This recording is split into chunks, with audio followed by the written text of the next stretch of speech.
All Jenny, right. We're doing 197 first, correct? Mm-hmm. Okay, just want to make sure. Okay. All right, no, good sorry. afternoon. Sorry, Senator, 331 first. 331. Okay, that's what I thought. Okay. That's what I thought. Okay, we'll get it done. Okay, so good afternoon, everyone, and welcome. I am Senator Sharon Carson from Senate District 14. Today, we will be holding a meeting of the Senate Judiciary Committee. Before we get started, I'll read through a checklist to ensure that the meeting we are holding is in compliance with the right to know law.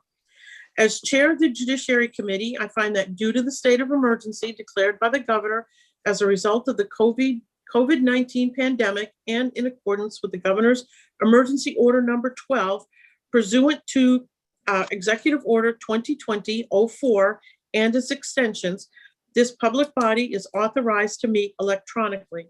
Please note that there is no physical location to observe and listen contemporaneously to this meeting, which was authorized pursuant to the governor's emergency order.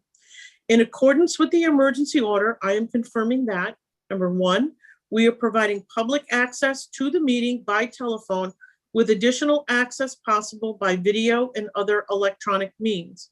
We are utilizing Zoom for this electronic meeting.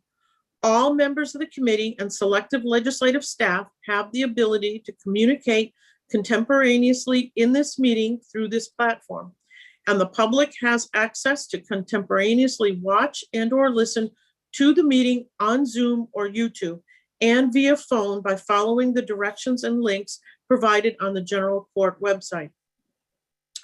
2, we have provided public notice of the necessary information for accessing the meeting in the Senate calendar. 3, we are providing a mechanism for the public to alert the public body during the meeting if there are problems with access. If anyone has a problem, please email remotesenate@leg.state.nh.us or call area code 603-271-6931. 4, in the event the public is unable to access the meeting will be adjourned and rescheduled. 5, please note that all votes taken during this meeting shall be done by roll call vote. 6, finally, let's start the meeting by taking roll call attendance. When each member states their presence, please also state where they are and if anyone else is in the room with you during the meeting, which is required under the right to know law. I will call the roll. Senator Whitley. Senator Whitley here in my home in Hopkinton, and I am alone in the house. Thank you. Senator Gannon. Senator Gannon in sunny Sandown on Lake Phillip. Best place to live, best winery, best cheese. Everything's good in Sandown, Harold. And I am alone in my office. Thank you, Senator Gannon. Senator French. Harold French, Senator District 7, once again broadcasting live from the studios here in my home in Canterbury, New Hampshire. No one besides me is in this home. No one is going to be. Thank you very much, Senator French. Senator Khan.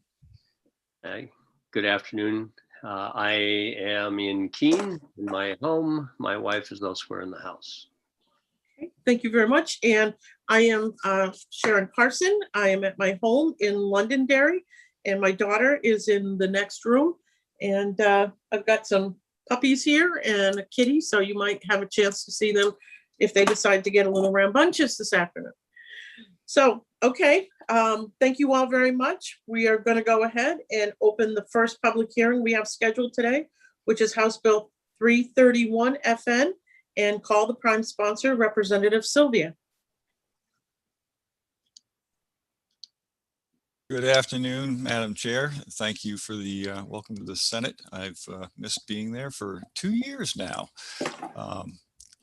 I am Representative Mike Sylvia, representing Belknap District 6, the town of Belmont.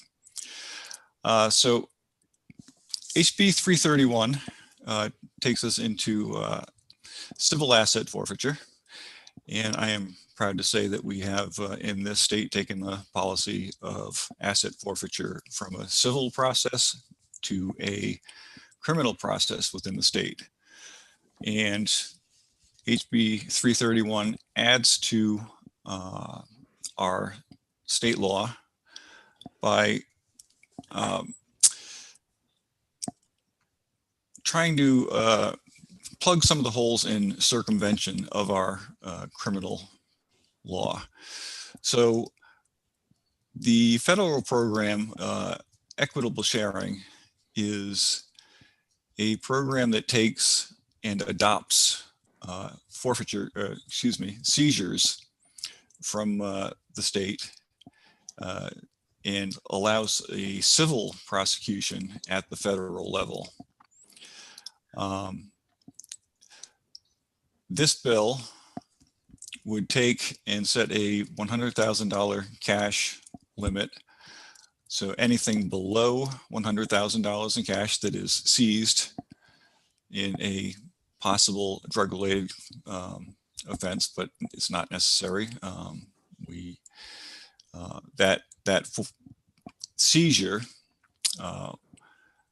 if it is below $100,000, would stay within our state's process. It could not be adopted out to the federal program, and it would stay within the state, and it would be prosecuted within the state, and it would require a criminal conviction in most cases. We have had this bill before, and there was some discussions, and we amended this with the help of Representative Birch over in House Judiciary. We had kind of a differing perspective on how these worked, and there was a question about joint task force operations. And so to clarify that, we have excluded federal joint task force operations from this bill, so that the only seizures that would be prosecuted for forfeiture would be those that are exclusively in-state seizures and below $100,000. And with that, I believe I'd be happy to take some questions. Thank you very much for your testimony, Representative. Senator Gannon has a question, then Senator French. Thank you. Thank you, Representative. I'm 2 years out of doing this, so I was fairly up on it a couple of years ago. What was and I remember the federal amount of money that went back to the towns was significantly different than the states. Could you remind me of that? Is it like 80% of the federal seizure would go back to the local district? And yes. Do you know how much money this is going to cost towns like Nashua? Yes, you do have that right. So the federal civil asset forfeiture through equitable sharing, the federal government keeps approximately 20%, and they return to the department that made the seizure 80%. Through the state criminal process, there's a division of 45, 45, and 10. So 45% goes to the agency that made the seizure and then the pursuant forfeiture. 45% of that goes to the Attorney General has a forfeiture fund, and then 10% goes to DHHS for drug rehabilitation type services. As to specific numbers, I think you'll have testimony from Lee McGrath from the Institute of Justice. He'll have specific numbers better than I. Thank you, Representative. I'm all set. Thank you. Okay. Senator French? Yeah, thank you, Madam Chair, and thank you, Representative. Could you just go over quickly the differences between taking this through federal courts and through the state courts? So the primary difference is our in-state process is a criminal process. It needs to be, in most cases, unless there are certain exceptions to that, but in most cases, the in-state process is a criminal process. In the federal asset forfeiture program, it is a civil process. So there needs not be a connection to a crime. It is just in rem, as they call it in the legal world, and it's a prosecution against the asset that has been seized. Okay. So they could follow up? Yes, follow up. Thank you. So if they went federally, they could lose their assets without ever being convicted of committing a crime. Is that right? And Yes. in the state, they could not. Correct. So the big problem is you certainly have that right, but the bigger problem is the small amount of most forfeitures. We're below $10,000 for the majority of them, and at those levels, it is cost prohibitive to get a lawyer and fight for your $5,000 car. So I think Mr. McGrath would be filling you in on some of that detail. Great. Thank you, Mike. Hey, are there any further questions for Representative Sylvia? Senator Khan? Thank you, Madam Chair. So this is not affecting in any way the state's criminal forfeitures, right? It is not affecting it other than bypassing in some cases. And I think that's one of the issues that comes up is that law enforcement is concerned about the money. And we know that the policy of budgeting starts with the legislative body, whether it's here in the Senate, the House, or locally with the people. And we don't have the executive branches funding themselves. That is a really bad idea. So I think it's something that we need to decide for a policy. If we're going to budget for various things that the police say they need, we should budget for that. Is there a follow-up, Senator? Yeah, thank you, Madam Chair. So I understand the fiscal lesson to your statement. But this bill here is not affecting that distribution, right? Correct. It just prohibits certain seizures from going to the federal process. Those under $100,000. Correct. Under $100,000 and exclusively in state seizure, as opposed to a joint task force. Yes, and you were, if I can follow, Madam Chair, Yes. The question that Senator Gannon raised about towns like Nashua or Keene or Hinsdale. I mean, these are all reported on financial statements. Has there been any attempt to quantify? My guess here is that most seizures, as you said, I mean, if it's true, we should be able to quantify the amount of seizures in a given year, and if this is going to affect any of those. But has anybody tried to? Yes. In fact, the last time this bill was in the Senate, I think it was 2016, perhaps. Oh, maybe it wasn't that long. Well, nonetheless, the last time it was HB 614, and it was turned into a reporting bill that the Attorney General would collect the data and allow us to get the stats that you would be speaking of. And unfortunately, I don't believe the Attorney General has proceeded with that yet. I suspect we'll hear some testimony answering that question. Thank you.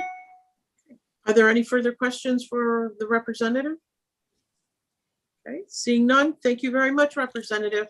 Thank you, Madam Chair. Okay, next, we're going to call Michael Carnigan.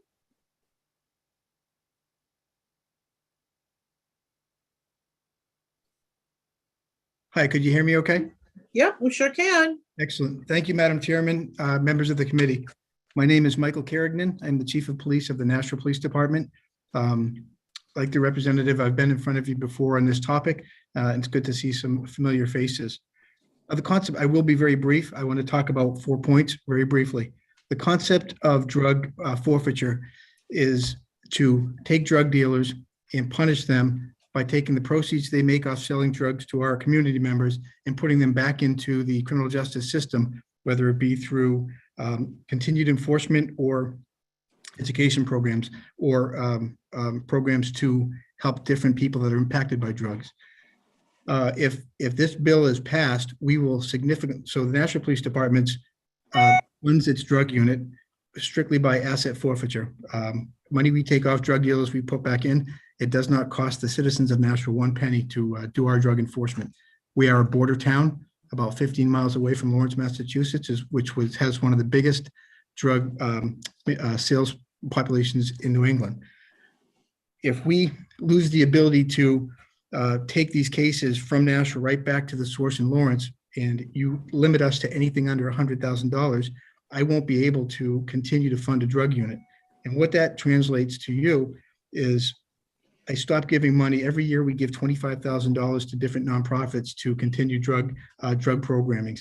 The Child Advocacy Center, Bridges are two of the nonprofits that we give significant amounts of money to. If I have to narrow my budget because you're taking away my ability to fund the drug unit, those programs are not going to get that money every year. And I think that's a significant impact to them. Number two,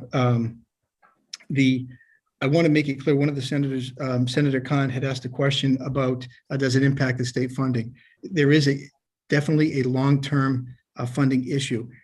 If I'm not able to field a drug unit on the street, I will not be able to participate in drug investigations that would let me seize cases. If I don't have that forfeiture, 1, 2, 3 years down the road, I'm not able to seize any money. So the 45% that you would be taking from us is no longer going to be in your funding for the education programs or the AG's program. So you're going to have to fund that money from someplace else. The asset forfeiture funding being in Nashua, it leads us to bigger investigations. You know, you put the limit on $100,000, that's a pretty significant number. And a lot of times if you seize money in conjunction with drug dealers, you then are able to get to the next level and the next level, which for us leads us to cities like Lawrence and New York City. And we're able to get a bigger supply chain at the top. By taking those fundings away, we're no longer going to be able to really run those operations or develop that information on the ground that leads to those bigger term investigations. There is a due process for every single forfeiture we go through. We have to prove that it comes from drug dealers, that it is drug dealing proceeds. If the money can't be accounted for along that lines, it doesn't get put into the kitty with the rest. We get audited every year based on our on each of our forfeiture funds. So we have to provide proof that the money comes in, how it comes in, and exactly what we do with it. I'd be happy to answer any questions for you. Thank you very much for your testimony. Are there any questions? Senator Whitley. Thank you, Madam Chair, and thank you, Chief, for coming to the committee and answering my question. I'm wondering if you actually had some concrete numbers about what the resulting lost revenue would be if this bill passed. Sure, and it varies year to year. Sometimes you'll have a bigger investigation, sometimes little. A lot of the little ones add up. Obviously, the last year was different because of COVID. There was not as much enforcement, but the numbers range every year. Going back the last several years, some years it could be up to $45,000. Some years it could be as low as $20,000. But those are the impacts that make the difference for us, for the local part that would impact what we can give out to other nonprofits. Follow up? Thank you, Madam Chair, and thank you for taking another question. And of the total lost revenue, what proportion does go to those nonprofits? So $25,000 a year goes to the local nonprofits. What I'll typically try to do, the CAC and Bridges are two important ones. So the last couple of years, they've each gotten $10,000. We also give to the Youth Council, which is the program that it's a diversion program for kids that get in trouble. You know, we talk a lot about, there's a lot of talk about keeping the kids out of the prison pipeline. The Youth Council is exactly set up to do that by giving them alternative programs that they complete, they're no longer in the criminal justice program and they never enter it. So you take away that money and they're no longer able to use, $5,000, $10,000 worth of it to continue their programming. And as you know, local nonprofits live and die. $10,000 is a huge sum of money for them to continue their programming. Thank you, Chief. Okay, are there any further questions? Senator Khan, then Senator Gannon. Thank you, Madam Chair. Chief, I want to also thank you for your activity in investigating illegal drug trafficking that comes to our state. You're on a highway border town, and it's extremely important that you do what you do. So does the Attorney General provide any grant funding to the town to assist in your efforts for case investigations? No, typically what will happen is because Nashua has its own drug unit, bigger cities like Nashua and Manchester have their own narcotics unit. So we're able to self-fund ourselves.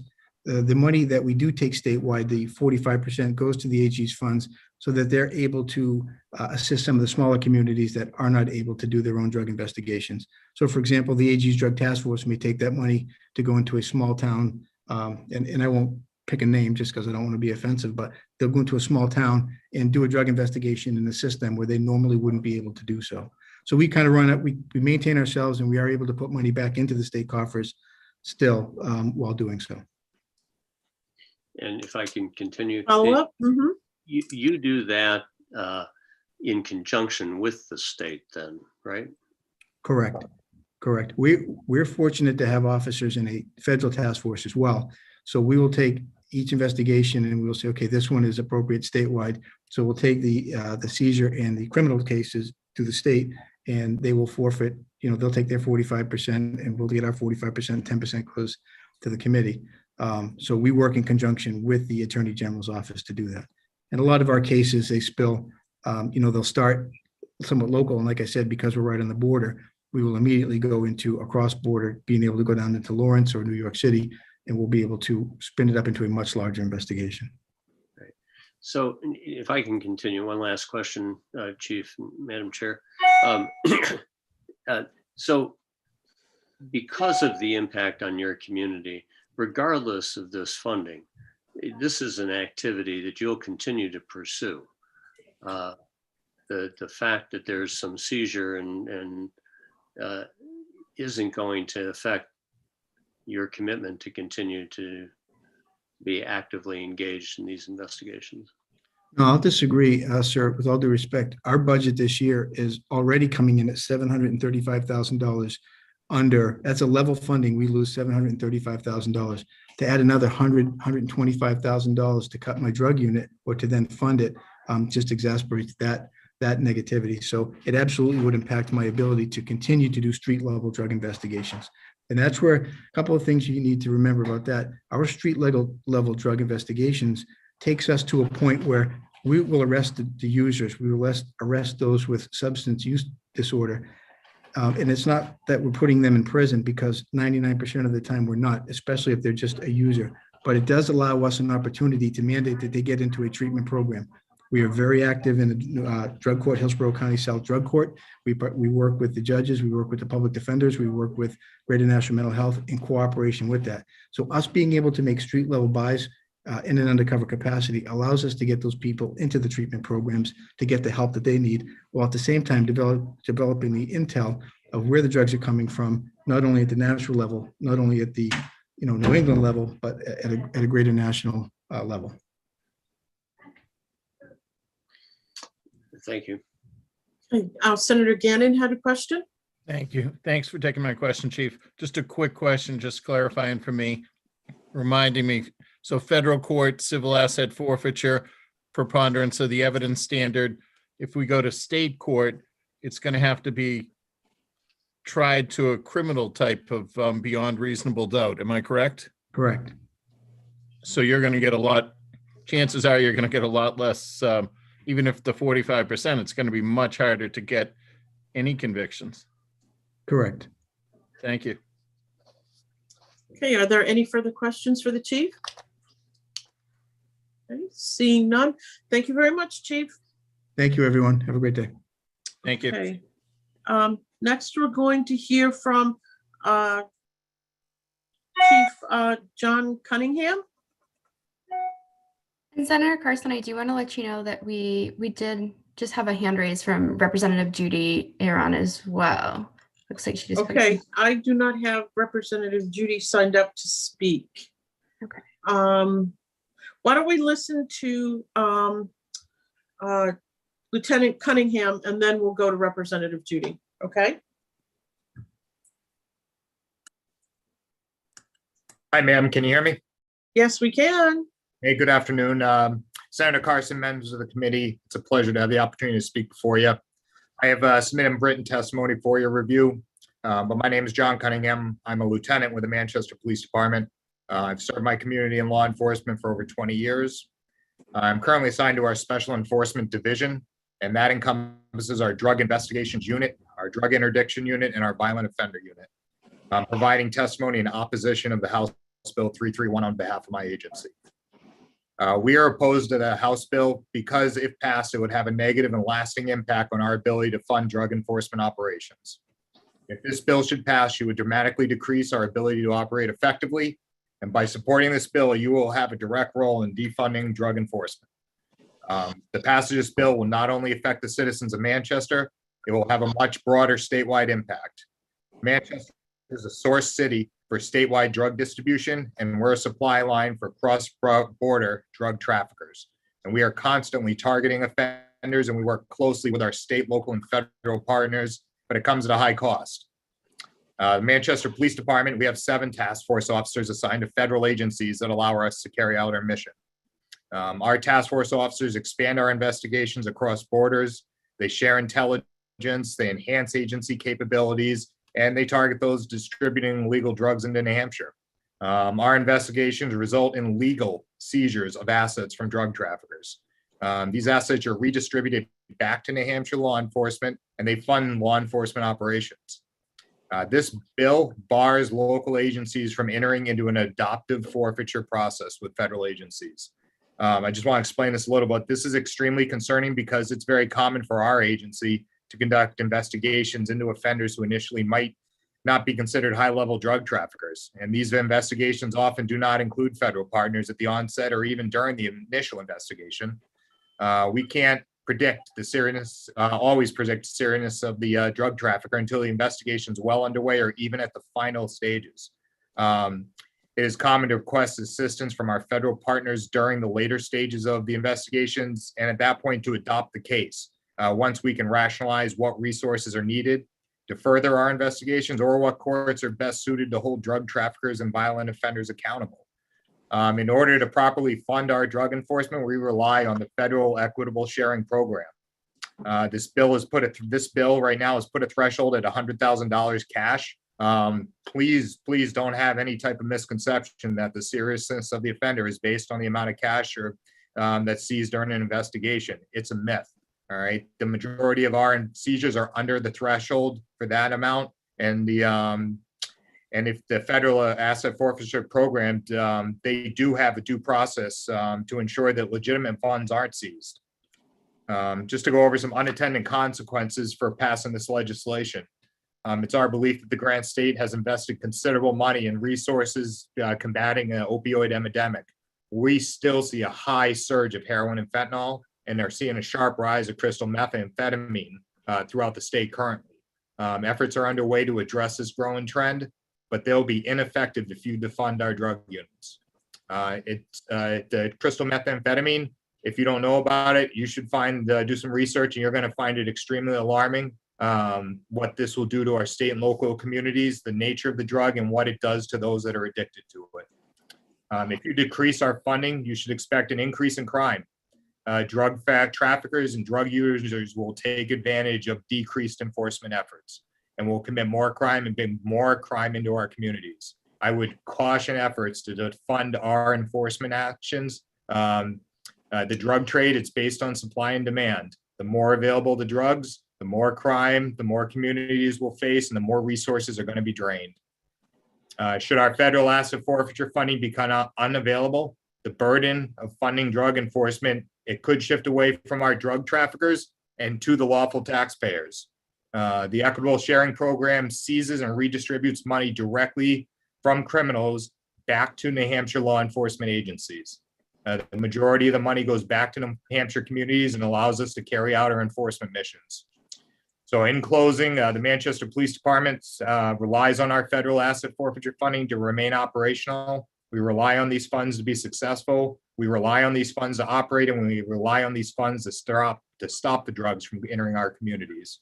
I ask you that you find this bill inexpedient to legislate, and I'm happy to answer any questions you may have. Thank you for your time.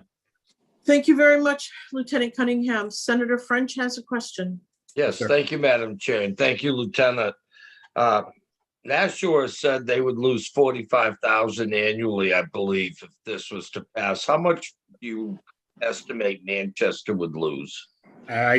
It's tough to estimate because year to year, like the Chief of Nashua said, is different. I can tell you since 2018, we have received $330,000 from our asset forfeiture funding through the feds. Since what year? 2018, sir, Okay. So about 100,000 a year? plus or minus. That's accurate. And could you tell me, and maybe you won't know, but roughly how much is the police budget for Manchester? I know Nashua's, I don't know Manchester's. I'm sorry, sir. That's a question for the assistant chief or the chief. I don't have that in front of me. I can Okay. find out for you. I'll find out for you and I can get back to you offline if you prefer. Yeah, I'd just like to know. I believe Nashua's was 60 million. Is Manchester in line with that? I don't have that information in front of me, Okay. sir. Thank you. Yeah, I would like that. I'll find that for you, sir. Thank you. Are there any further questions for Lieutenant Cunningham? Okay, Senator Khan? Thank you, Madam Chair. So if you've got 7 task force officers and the total amount is under, you said 218,000? In 3 years, sir, we've about 330,000 since 2018. There's the 100,000 a year. So and this is what you're putting into operations. Essentially, it's funding a position. So the federal assets of forfeiture, sir, it comes back to directly to law enforcement, the actual law enforcement of our operations. In total. That 310,000, yes, sir. All right. And- Well, I think we'll all be interested in hearing the percent that is of your overall expenses. And I actually have that answer for you, Senator French. The chief just got back to me. It's about 28 million annual budget. Great, thank you. Yes, sir. Yeah, and Lieutenant, I think I just want to thank you. I know you're on the cutting edge of trying to control drug trafficking coming into our state, and often work jointly with forces either at the state level or across borders. And I want to thank you for what you do. Thank you, sir. I appreciate that. Okay, are there any further questions for Lieutenant Cunningham? Okay, seeing none, thank you very much. Thank you, ma'am. Next, we'll go to Representative Judy.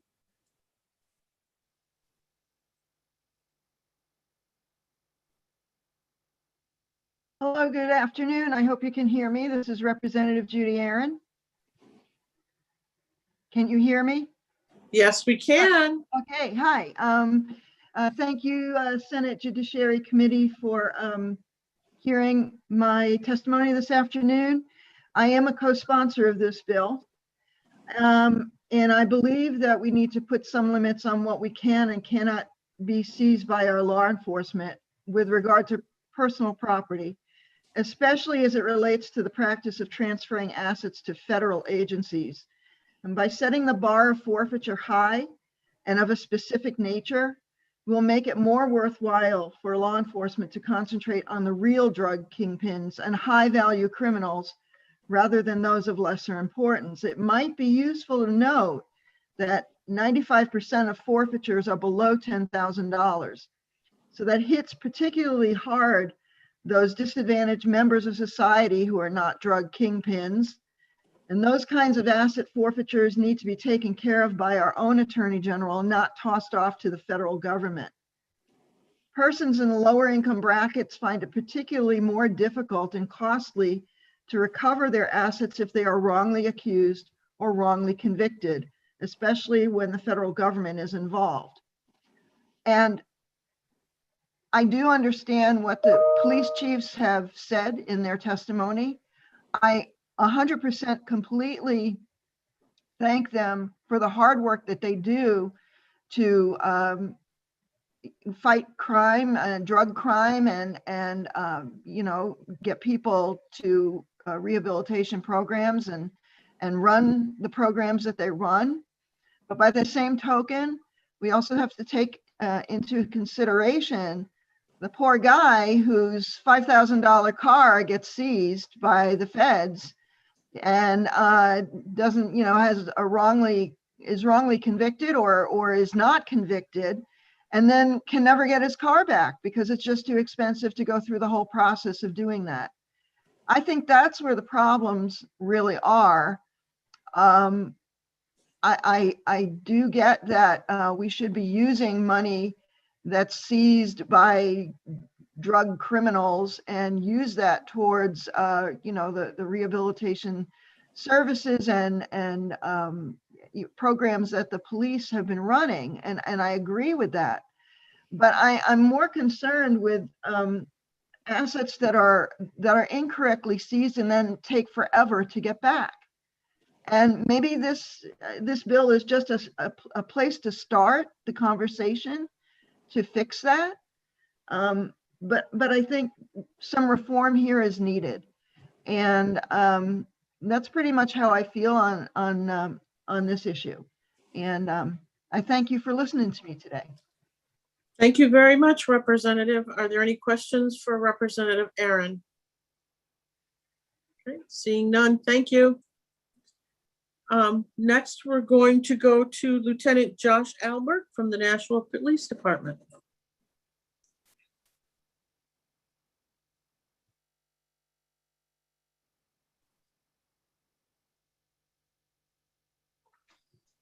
I'm not seeing him on here. Is it Albert? Yep. All right, here we go. Okay, thank you. Good afternoon, Senator. Can you hear me okay? Yes, we can. All right. So Senator Carson and members of the committee, my name is Josh Albert. I'm a detective lieutenant with the Nashville Police Department. I've been serving here about 20 years and I'm a lifelong New Hampshire resident. I'm here to testify in opposition of House Bill 331 on behalf of the Nashville Police Department. And I was hoping just to touch on a couple points. I don't want to continue to reiterate the points already made by the lieutenant and the chief, just because I do feel that they're excellent points. But just to emphasize a few statements. I also testified in the House on this matter, and at the time it seemed as though a lot of emphasis was placed on due process. And what I'm curious about is why we think the threshold of $100,000, and specifically why the sponsors think the threshold of $100,000 would all of a sudden create due process, whereas it should be equal across the board. The fact is there is a high level of due process in the equitable sharing program. The facts of the case must come out. They must be presented to a federal judge who decides whether or not the case should move forward. And the federal program itself is fairly well vetted and has strict guidelines. Earlier today, you heard some comments specifically about civil forfeiture.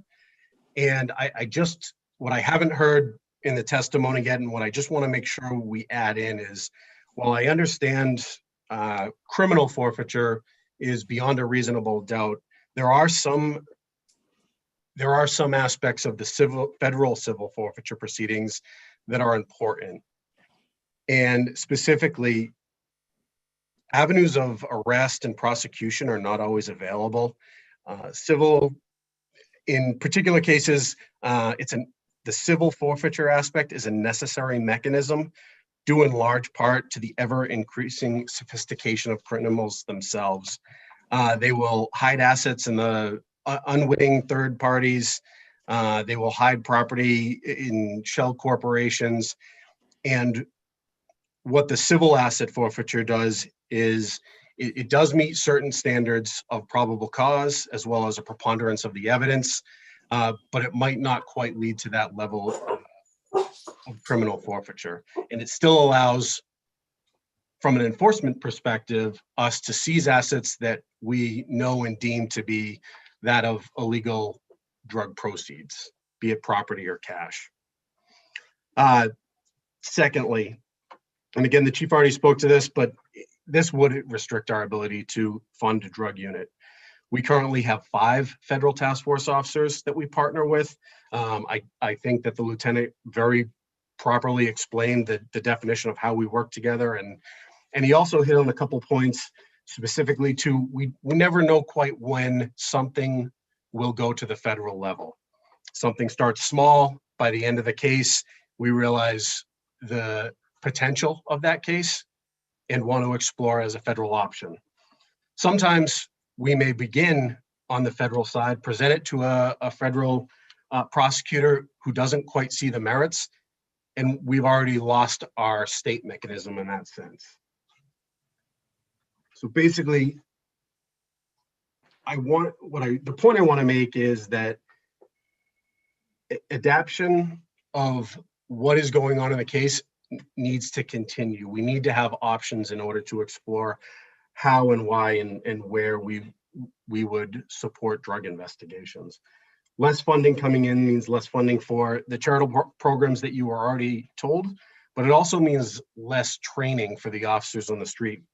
And that's one of the avenues that we can explore with federal funding is training for the officers and recognition.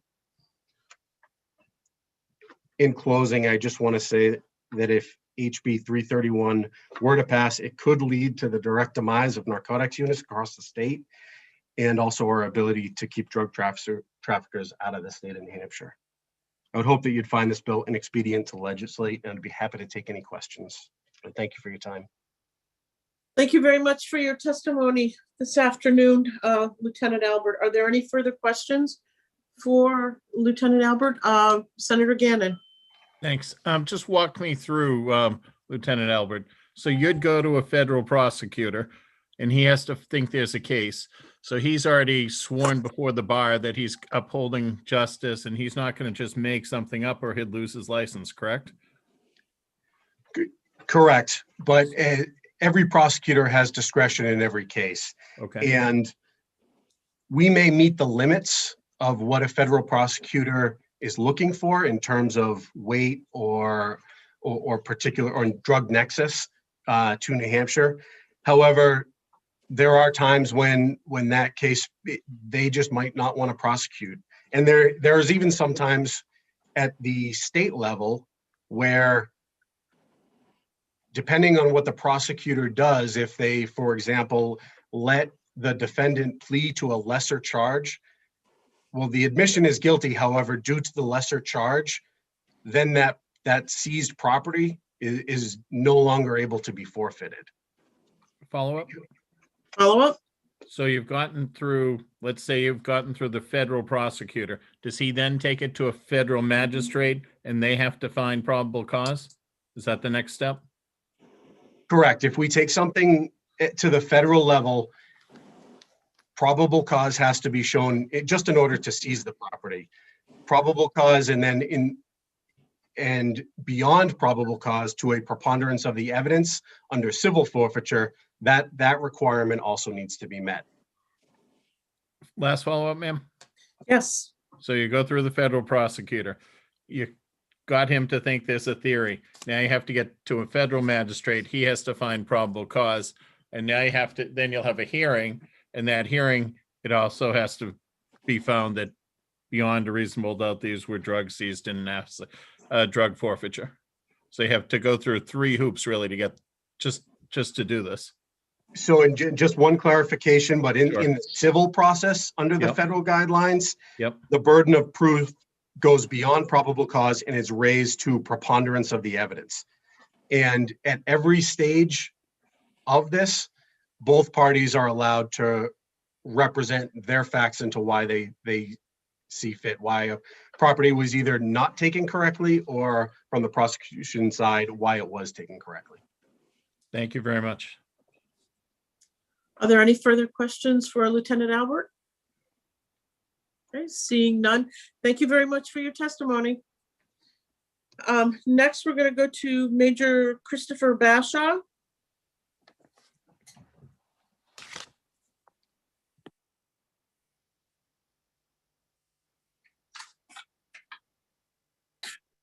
Good afternoon, Senator Carson. Good afternoon. Thank you, Senator Carson, for hearing my testimony, as well as other members of the Senate Judiciary Committee. My name is Chris Bashaw. I am the Major of the Rockingham County Sheriff's Office. I am here representing Sheriff Macias and the Rockingham County Sheriff's Office, as well as the 10 high sheriffs of the state of New Hampshire Sheriff's Association, to testify in opposition of this bill. I'll attempt not to duplicate a lot of things that the other law enforcement chiefs and officers have talked about. I will say it does seem every legislative session, there's always discussion or proposed bills trying to restrict our ability to use the federal adoption process. Each session, we are presented with stories about potential abuses that have occurred in other parts of the country, yet I've never received any specific example that these types of abuses have been happening in New Hampshire. My position here, I do currently oversee all the financial matters of the Rockingham County Sheriff's Office, including both our state and federal asset forfeiture accounts. Here at the Rockingham County Sheriff's Office, as well as some of the other sheriff's office, we operate a countywide drug task force that comprise of numerous towns and cities. This bill would absolutely devastate our ability to continue operating effectively as we combat this ongoing epidemic. Unfortunately, the state of New Hampshire's asset sharing formula does not provide us with enough funds to effectively pursue drug dealers that are going after our citizens. Because of this, we generally pursue the federal adoption process, and there are a few reasons why. Our goal is to prevent these drugs from getting to the community, and further, it's to deter and punish drug dealers who destroy our communities, and we need resources to accomplish these goals. So unless additional funding is provided specifically for drug enforcement, we absolutely will not have the tools, training, and equipment to effectively do our jobs. I would estimate that approximately 95% of the drug cases that we handle and prosecute, there are no assets to be seized beyond a few $100s that are usually seized in connection as buy money during some of these drug arrests. And most of that is tied up in court as evidence of buy money for very lengthy periods of time. A lot of our cases do start out very small, and then we need the help of the federal agencies to get involved further in the case by providing different investigative resources and tools that they have, buy money for larger quantities of drugs to catch the suppliers and ultimately these drug kingpins that were referenced. This bill would prevent us from bringing in federal agencies as the case grows, because it would be seen as a circumvention of this law should it be passed. Our local police chiefs that we work with on our drug task force, they dedicate officers, overtime, and other resources to our drug task force. And for every single seizure where there's an actual asset that can be returned to us and be used, there are dozens of cases that our only seizures are of dangerous drugs and the apprehension of criminals. There are no physical assets to seize. So all of this overtime, expenditures, equipment that we put out, no law enforcement agency is ever made whole from the few seizures that do occur, but we support these efforts because it's the right thing to do. We're not chasing the money, but the money that does come back to us as law enforcement is vital in further drug investigations. Additionally, for us, when a task force receives a seizure amount, we have an obligation to make sure the supporting agencies receive a portion of the forfeiture, depending on how much time, personnel, and resources they dedicated to this case. So if the sheriff's office received the $50,000 asset share that we would be entitled to, we have to also attempt to try and make whole all the neighboring and partnering agencies, including local police departments that have put up their time, assets, and resources in good faith to benefit the community. And if there is some type of asset forfeiture, we want to try and make them whole. And so the communities that are willing to undertake this colossal task, it involves very high risk work, detail-oriented investigations, and incredibly specialized training. And these communities that are willing to do that work without a promise of any type of reward deserve the lion's share of the seizures for their efforts and involvement, because we want to make sure we can continue this. The federal process absolutely has mechanisms in place to allow defendants the ability to make the state and federal officers prove there is a criminal nexus to the forfeitures. Furthermore, the U.S. Attorney's Office can refuse to take on forfeiture cases without a criminal case attached. Most cases that are submitted to the feds are associated with firearms, drugs from over state lines, larger quantities of drugs, and the ability of federal resources is much greater.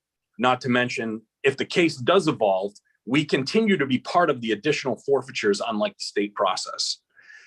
I also have concerns that the Attorney General's office may require additional resources or may not be able to accommodate the influx of adoption cases that this bill would force to go through their office. Ultimately, by limiting us to the state's adoption process and sharing formulas, we will have less funds to conduct these investigations. If our investigations are curtailed, it will absolutely reduce the number of seizures overall, eventually defunding and dismantling many drug units and task forces across the state of New Hampshire, eventually resulting in little to no forfeitures. In closing, the Sheriff's Association would ask that you find this bill inexpedient to legislate, and I'd be happy to answer any questions anyone may have. Thank you very much for your testimony this afternoon, Major Bashaw. Are there any questions from the committee? Senator Gannon. Major, thank you for all your work. You had me at hello, but for those that you don't, like Representative Aaron, she's afraid of wrongly accused not being able to get assets that were wrongly taken back. How do you address them? And I'd like to say that's part of, I think, of how New Hampshire law enforcement holds itself accountable in general. Every time this topic comes up, I have friends, family members, others in the community that they cite all these stories from across the country in different places where an individual maybe had $5,000 and they were going to buy a used car, and they happened to get stopped for 2 miles an hour over the speed limit, and they were asked if they had any currency on them. They said yes. There was no indications of drug activity, but that money was seized federally, and it was seized as federal government v $5,000 cash. I'm not hearing any of these stories coming out of New Hampshire. I'm not hearing of these cases. And I think it's because New Hampshire law enforcement in general, we hold ourselves to a higher standard, whether it be the conduct of our officers, how we move forward and handle these laws. But I've yet to see a specific example over the years that this legislation has come forward that speaks about this happening in New Hampshire. And as far as, other ways to prevent it, I have heard some testimony involving, amounts less than $10,000, and that may be being the threshold for those that may be indigent and more unable to defend themselves against potentially wrongful accusations. I'm just very curious as to why then the limitations in this bill would have been at $100,000 instead of something substantially lower that would coincide with that testimony. Thank you, Major. Okay, Senator Collin has a question. Thank you, Madam Chair. Major, thanks for taking my question. I'm interested if the county sheriffs have put together the fiscal impact of this legislation. The Sheriff's Association as a whole did not put together a comprehensive packet on this. And I think, as some of the other chiefs and officers have stated, a lot of these things fluctuate. But I can tell you, I just filled out this paperwork last week. We were fortunate enough to get some dangerous drugs off the street down here. This was, in fact, the forfeiture that would have met the limits here. But just on this one individual case, we would have been looking at essentially a 25% difference in the assets that would be returned to all the partnering communities that helped us out. So it wouldn't just affect the sheriff's office. It affects all the towns that support us on our drug task force. But I apologize, Senator, I do not have a financial impact report for the Sheriff's Association. Follow up, Senator Khan. Thank you, Madam Chair, and thanks. I think you're making this much clearer for me. So that the determination as to where to prosecute and pursue a case, This difference of ratio of adoption being 80% or 45% is one that helps guide your partnering agency. I would say that I would say it absolutely has an impact because we understand what resources are going to be available to us. But when we have to partner with our federal partners, they bring a lot more assets and resources to the table. So this recent case that we had, say we did not meet that $100,000 US currency threshold, there could be a nexus now where we're looking into potential properties and other assets that were seized from ill-gotten gains that we may not have the resources available to us without the feds being able to adopt that case, that we wouldn't be able to pursue the case any further, that is leading us down a road where there may be many more nefarious acts being committed in addition to the drug nexus that we have. Thank you. Okay. Are there any further questions for Major Bashaw? Okay, seeing none. Thank you very much, Major. Thank you all. Okay, next we are going to go to Lee McGrath.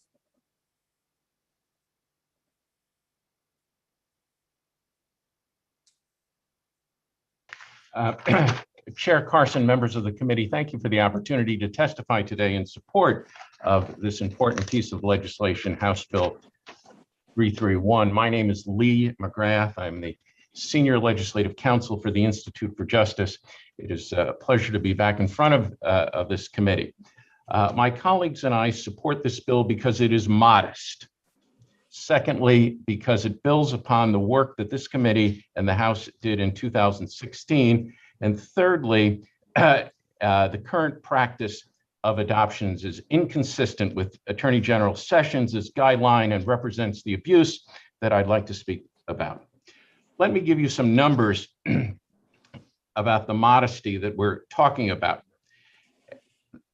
Representative Birch's amendment focused this piece of legislation just on adoptions.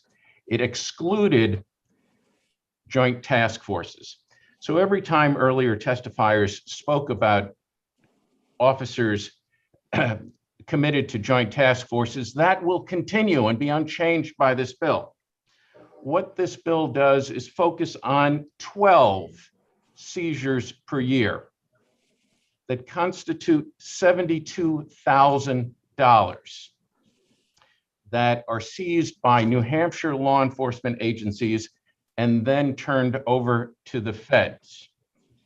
In terms of the financial impact, it is equally modest. If you look at the differential between what the feds pay law enforcement at 80% and what New Hampshire state law pays to law enforcement at 45%, we're talking about $25,000 when you look at the number of adoptions. It's the total dollar amount of $72,000 for 12 adoptions a year being forfeited under state law now under this bill, as opposed to federal law. This is a horribly modest piece of legislation, Madam Chair. Secondly, it is consistent with the work that this committee and the House did in 2016 when it said that the policy of New Hampshire is to charge and convict a person as a prerequisite to taking title to that property through New Hampshire's civil forfeiture process. By contrast, the feds do not have such a law. New Hampshire's law is better than the federal law. You should be proud of the work that this committee has done to ensure that no one acquitted of a crime loses their property in civil forfeiture. And so that is the due process difference. That is a requirement for a person to be charged and convicted of a crime beyond a reasonable doubt, which is nowhere near what happens in federal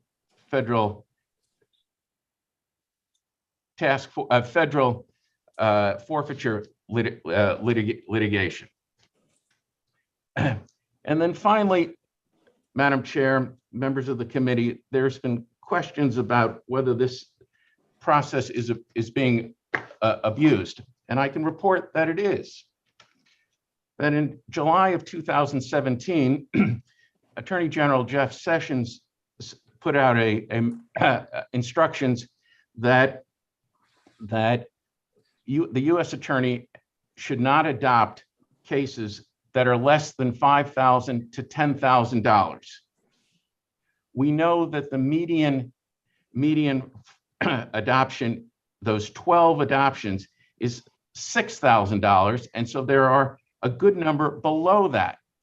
And so the U.S. Attorney and New Hampshire law enforcement are circumventing not only the state laws of New Hampshire, they're circumventing the policy established by Attorney General Sessions. So for these reasons, Madam Chair, that this is modest, incremental. Secondly, that it builds upon the 2016 reforms of requiring a conviction. And thirdly, that this bill puts in the guidelines consistent with limiting adoptions the way Attorney General Sessions wanted to limit adoptions. For those three reasons, this bill is worthy of your support, and I'd be happy to answer your questions. Thank you very much for your testimony this afternoon. Are there any questions for Mr. McGrath? Okay, Senator French has a question. Thank you, Madam Chair, and thank you, Lee. Could you just go over once more the 12 cases equaling 72,000? What was that? Madam Chair, Senator French, the federal government has a system called CATS, in which it reports on the amount of forfeiture done under federal law.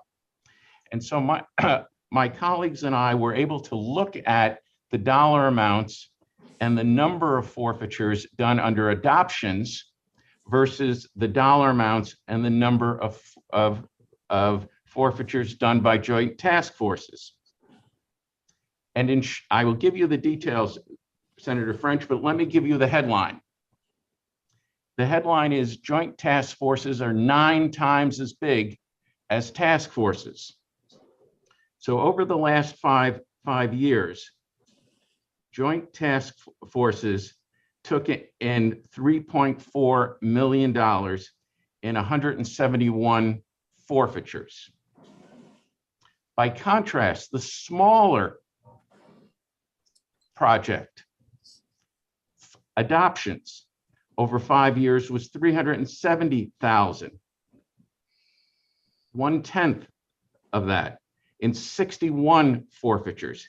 So if you look at the 61 forfeitures and annualize them on a, not over 5 years, but over 1 year, you're talking about 12 forfeitures. And if you look at the 370,000 and look at that over, not over 5 years, but 1 year, Senator French, you're talking about $72,000. So Okay. roughly this bill is a jurisdiction bill, but it is the most modest jurisdiction bill that could possibly exist, in that it redirects 12 forfeitures that today per year that go to the federal government, and respects the laws that you enact in terms of exposing these seizures and forfeitures to New Hampshire law. Great, thank you, Lee. Okay, are there any further questions for Mr. McGrath? Okay, seeing Senator none. Gannon, you had a question that about process, and I hope I could, if you'd rephrase it, I'd be happy to talk to you about administrative, civil versus criminal forfeiture on the federal level. I'm good right now. Thank you, though. Thanks, Lee. All right, let me Thank just you. add Senator Gannon, that the federal government oftentimes does not even engage in civil forfeiture, never mind criminal forfeiture, and title transfers under federal law through an administrative process. So your question about preponderance of the evidence is not even met never mind reaching beyond a reasonable doubt.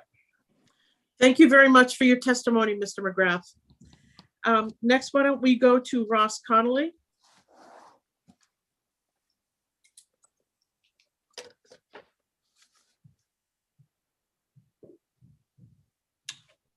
Hello, Madam Chair. Can you hear me? Yes, we can, Mr. Connolly. Excellent. Well, thank you, Madam Chair, members of the committee for holding this hearing today. Just for the record, my name is Ross Connolly. I'm the Deputy State Director for Americans for Prosperity here in New Hampshire, and I'm here to voice our support for HB 331. In 2016, this legislature passed the bill which strengthened due process rights for Granite Staters. The law, which is RSA 617:1-A, which was passed into law by a GOP majority in 2016, as we've heard, requires a conviction before agencies can start forfeiture proceedings. Unfortunately, the federal equitable sharing loophole is being used by agencies throughout the state to go around that law. But thankfully, this legislation before this committee would close the federal loophole. The bill forbids state and local law enforcement from transferring seized property to federal agencies unless the property contains at least $100,000 in currency, effectively stopping most cases of improper civil asset forfeiture, excluding those very important joint task forces that the House amended to this bill. This reform bill will protect New Hampshire citizens' property rights. It will require Granite State law enforcement to comply with the state rules for forfeiture, preventing state and local agencies from taking assets for their own use without criminal proceedings or due process. And most importantly, a recent YouGov poll conducted in September 2020 showed that 70% of Americans oppose this federal equitable sharing program. Such a divide between law enforcement policy and public opinion is a recipe for the distrust we see in our criminal justice system. This must be corrected to ensure our justice system has the trust to carry out its very critical business of keeping Granite Staters safe. This legislature should continue the long tradition of New Hampshire, respecting a citizen's right to due process, and pass House Bill 331. It makes sure our law enforcement sticks with New Hampshire law while still having the resources to combat things like the opioid crisis. With this bill, private property owners will be safe and due process will be restored. And for those reasons, we urge the committee to move HB 331 to pass. And I'd be happy to try and answer any questions you may have. Thank you very much for your testimony, Mr. Connolly. Are there any questions from the committee? Senator Khan? Thank you, Madam Chair. Mr. Conley, thanks for taking the question. But in summary, it sounds like in the last two people that have given testimony that this is a matter of the timing of the forfeiture, the process or due process, and that there is much more minimal dollar impact than the total amounts that were offered to us previously. Do you concur with those three observations? Correct, especially when the House amended the bill, which took out joint task forces. That was a real compromise where it did take out a huge amount of the property that is seized and then forfeited, as Mr. McGrath pointed out previously. Thank you. Okay, are there any further questions from Mr. Connolly? Seeing none, thank you, Mr. Connolly. Thank you very much for your time. Next, we're going to call Dan McGuire.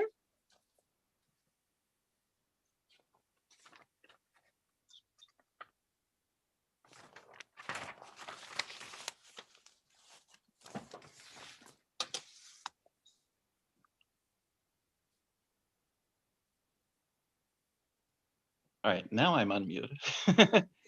Hi, Madam Chair and members of the committee. For the record, my name is Dan McGuire. I'm from Epsom, and I was formerly a state representative when we started the to improve this asset forfeiture laws in New Hampshire, and I was a prime sponsor of that bill. And you've heard from law enforcement that this bill would cut their funding significantly, and I think that's simply false. Under federal equitable sharing, 20% of the funds that are forfeited disappear into the federal government. Under New Hampshire state law, 100% of the funds are used in New Hampshire for drug abatement and enforcement purposes, right? So 100% seems to me to be better than 80%. And so if the amount of money involved is actually less, what does that mean? That means that there might be some cases where the federal government causes forfeiture to occur, but the state judicial system would not. And that would only be because we have improved the state system to require criminal conviction. And that is an appropriate thing to do. It's an appropriate high standard when we want to punish people, right? If you're going to punish people, they ought to have committed a crime.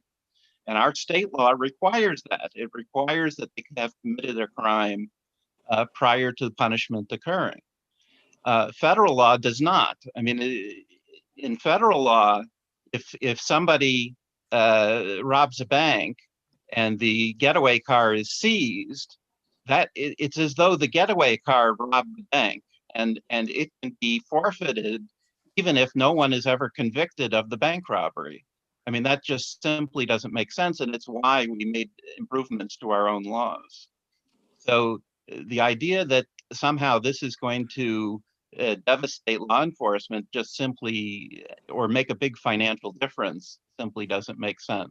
We have great forfeiture laws in New Hampshire. We ought to be using them. Thank you, Madam Chair. Thank you very much for your testimony, Mr. McGuire. Are there any questions for Mr. McGuire? Okay, seeing none, thank you very much. Next we go to Joe Hannon.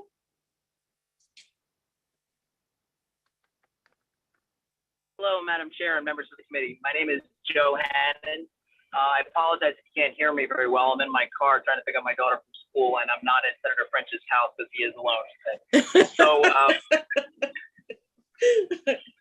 okay. So I had to jump in my car. I don't have my notes all in front of me, so bear with me. I'm in strong support of this bill. There are several reasons why. One is transparency and accountability. Our state constitution mandates direct transparency to our populace, to our citizens. And if there's money that's going to the federal government that is directly going back to local police departments, and there's no accountability of how that money is spent, that is a violation of our state constitution. There's no list of how much and where the money was spent for undercover operations because it's considered maybe sacrosanct or it's secret and they can't reveal that kind of funding, so where the funding is going.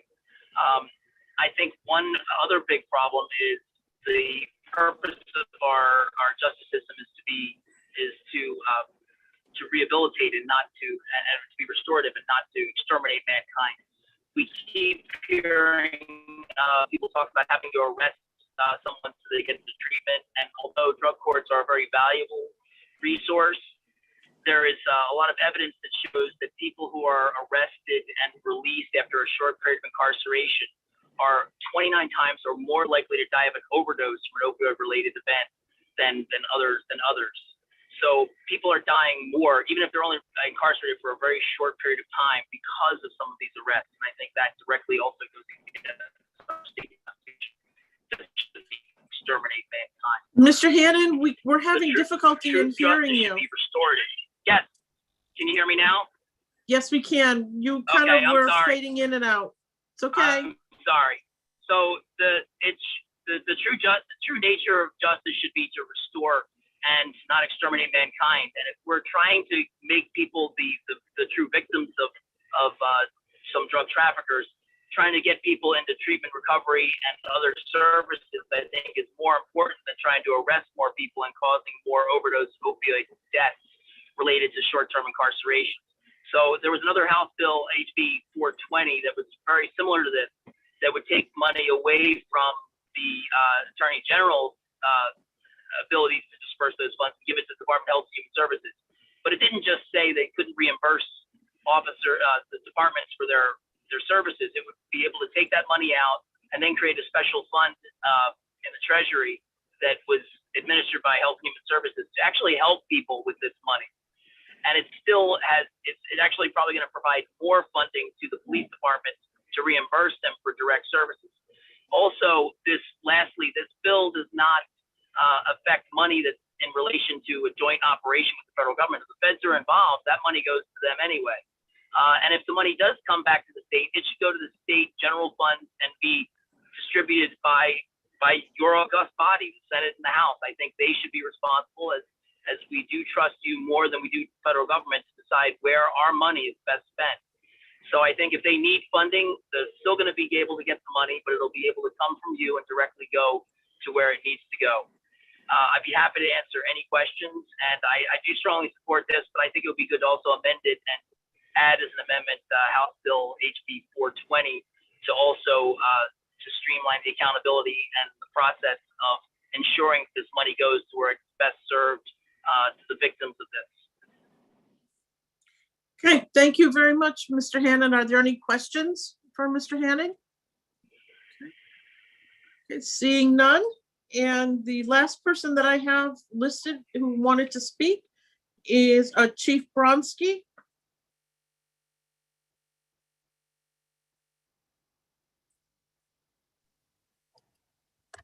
Yes, good afternoon, Madam Chair and members. Good afternoon. Good afternoon, thank you. And I'll try to be brief. My name is John Brofonsky. I'm the Chief of Police in Bedford, New Hampshire. I've been the chief here for almost 10 years. It'll be 10 years in September. But prior to that, I had a 27-year career with the United States Drug Enforcement Administration.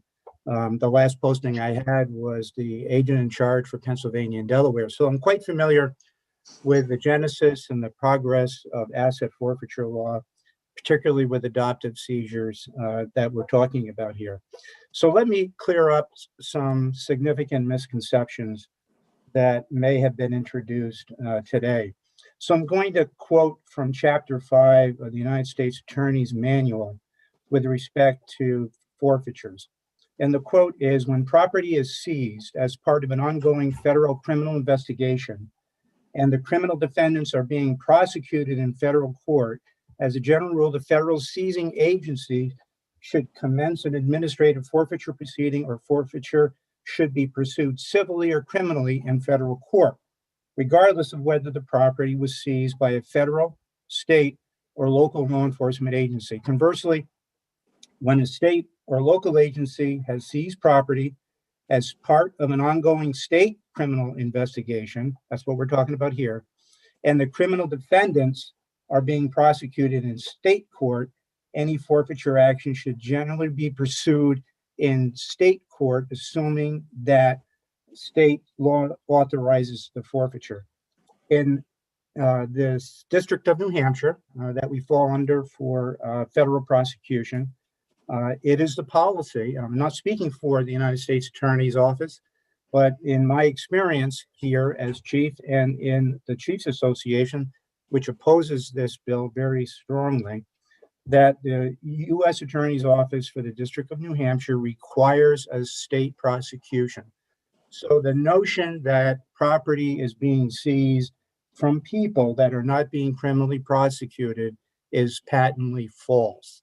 The individuals from whom property are seized are being prosecuted in either state court or they're being prosecuted in federal court for drug trafficking crimes.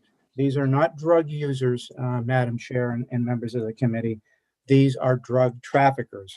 These are people that are selling the drugs that have caused 3,397 overdose deaths in the state of New Hampshire since 2012, 406 overdose deaths in the state of New Hampshire in 2020, and on average, more than 330 overdose deaths for the last 10 years. So these are drug traffickers, these are not drug users.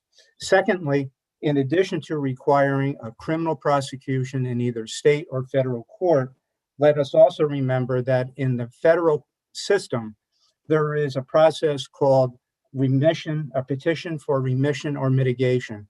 That is a process by which anyone from whom property has been seized can petition the federal government for remission or mitigation of that particular seizure. So there is due process. When there's discussion about whether or not a piece of property that has been seized as proceeds or for facilitating drug trafficking crime, and the property is then transferred to the government, those are done usually and almost exclusively as a result of a plea bargain, because the drug trafficker has agreed to turn over the property to the federal government, and then it's distributed to the participating agencies. And make no mistake about it, this bill defunds policing. That is what it's designed to do. And when we talk about whether or not there is a full and complete accounting, the Bedford Police Department, like all the other police departments that I'm aware of, account for this money. We go through the same appropriation process for requisitions of these funds to purchase law enforcement property that serves the taxpayers of the town of Bedford, New Hampshire, and is fully accountable and is fully discoverable in the records that are maintained by the finance department in the town of Bedford. So to say that these monies are not tracked and they're not fully accountable is also not true. So let's remember that not only do we have criminal prosecutions, both state and federal, but there is due process for petitions for remission and mitigation. And we're talking about drug traffickers. We are not taking property away from some innocent owner that simply lent their card to someone to use for the day. That doesn't happen here. There is no record of abuse of such cases like that here in the District of New Hampshire in the 10 years that I've been here. And when we talk about the number of adoptive seizures that the U.S. attorneys take here in the District of New Hampshire, they are very meticulous about how they go about adopting these particular seizures from municipal agencies in the state. And so there is a very careful vetting process that they use, and they do not take cases that don't involve criminal prosecutions. So let's remember that although we're talking about, and I've heard testimony, we're talking about only 12 cases. I'd like to see, I'm very familiar with CATS. I've worked with the asset tracking system, the consolidated asset tracking system for the federal government. And while you're talking about an average number of cases, that doesn't represent all the cases that are going through the system here from the District of New Hampshire. And hearing the testimony from the major in Rockingham County and talking to my colleagues across the state as a member of the Chiefs Association, these adoptive seizures will have a significant deleterious effect and decimate the ability of some of these task forces to be able to continue to address the ongoing pandemic of drug crime and drug deaths that we're suffering here in the state of New Hampshire. Thank you, Madam Chair and members of the committee, for your time today. Thank you very much for your testimony this afternoon, Chief. Are there any questions for Chief Bronski? Senator Gannon? Just a quick question. Thanks, Chief. How much money does this mean to Bedford per year on an average? Well, it all depends, like we all say, and you hate to say that it depends, Senator, and thank you for the question. The adoptive seizures that we send through the federal government here are not that significant. To have a dollar figure, I would say it's probably less than $20,000 a year for the town of Bedford.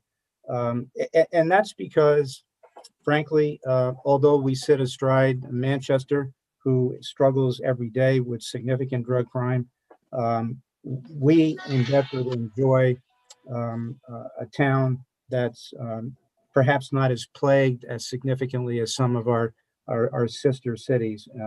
So while it may not represent a significant figure for the town of Bedford, it does for other towns. Thank you. Are there any further questions for the chief? Okay, seeing none, thank you very much. I do have one last speaker, Joy Barrett.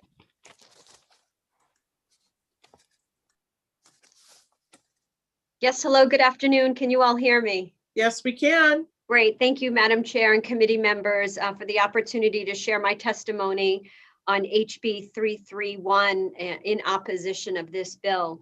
My name is Joy Barrett. I am the Chief Executive Officer at the Granite State Children's Alliance. The Granite State Children's Alliance is a nonprofit organization that serves as the chapter organization for all child advocacy centers in New Hampshire. Child advocacy centers provide forensic interviews for DCYF, law enforcement, and prosecutors investigating allegations of child abuse and neglect.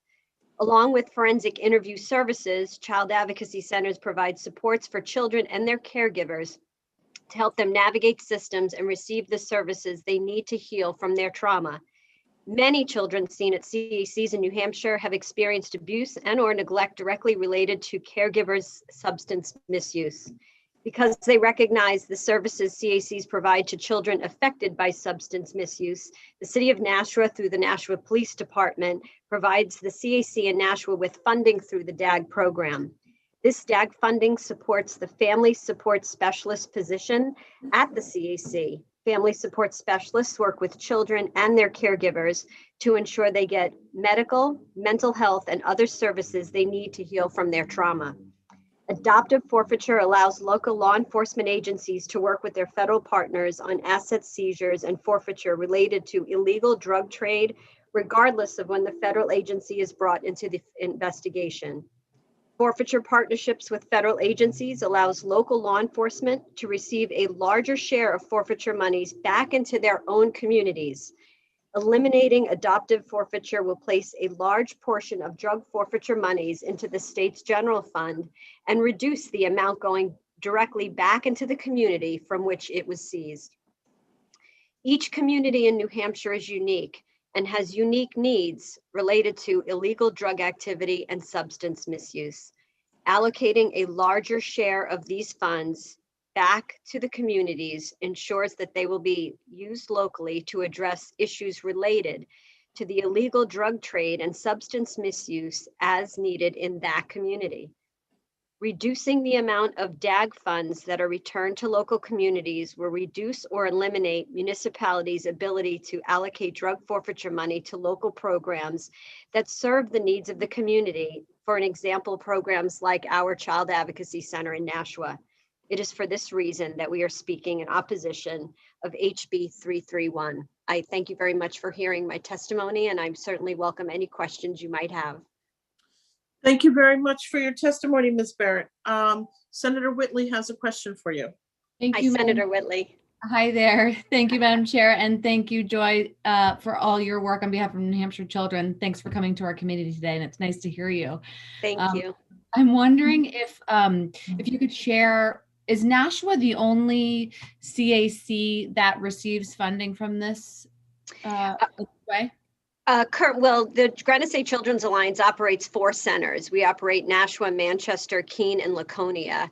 Our Nashua Center is currently the one CAC that is receiving DAG funding through the police department. As Chief Crignan, explained even in his testimony, they support our family support specialist position, which is actually a fairly new position that was created back in 2017. And without those funds from DAG, we would be unable to have that position at the center. Follow up? Yes, follow up. Thank you, Madam Chair, and thanks, Joy, for taking another question. Sure. Is this this type of sort of community reinvestment of these type of funds, is that unique to New Hampshire, or does that happen in other states? It absolutely happens in other states. I mean, again, we have about 6 CACs in New Hampshire that are nonprofit. And if you look nationally at child advocacy centers, there is a large portion of them that are state funded, but there is even a more significant portion of them that are nonprofit, in which, there's very diversified funding and funding strategies to keep those centers operating, in which, all types of participation is necessary. We're very grateful for the police department in recognizing our value and supporting us in that way in Nashua. And one last follow-up, if I may. Follow-up? Yes.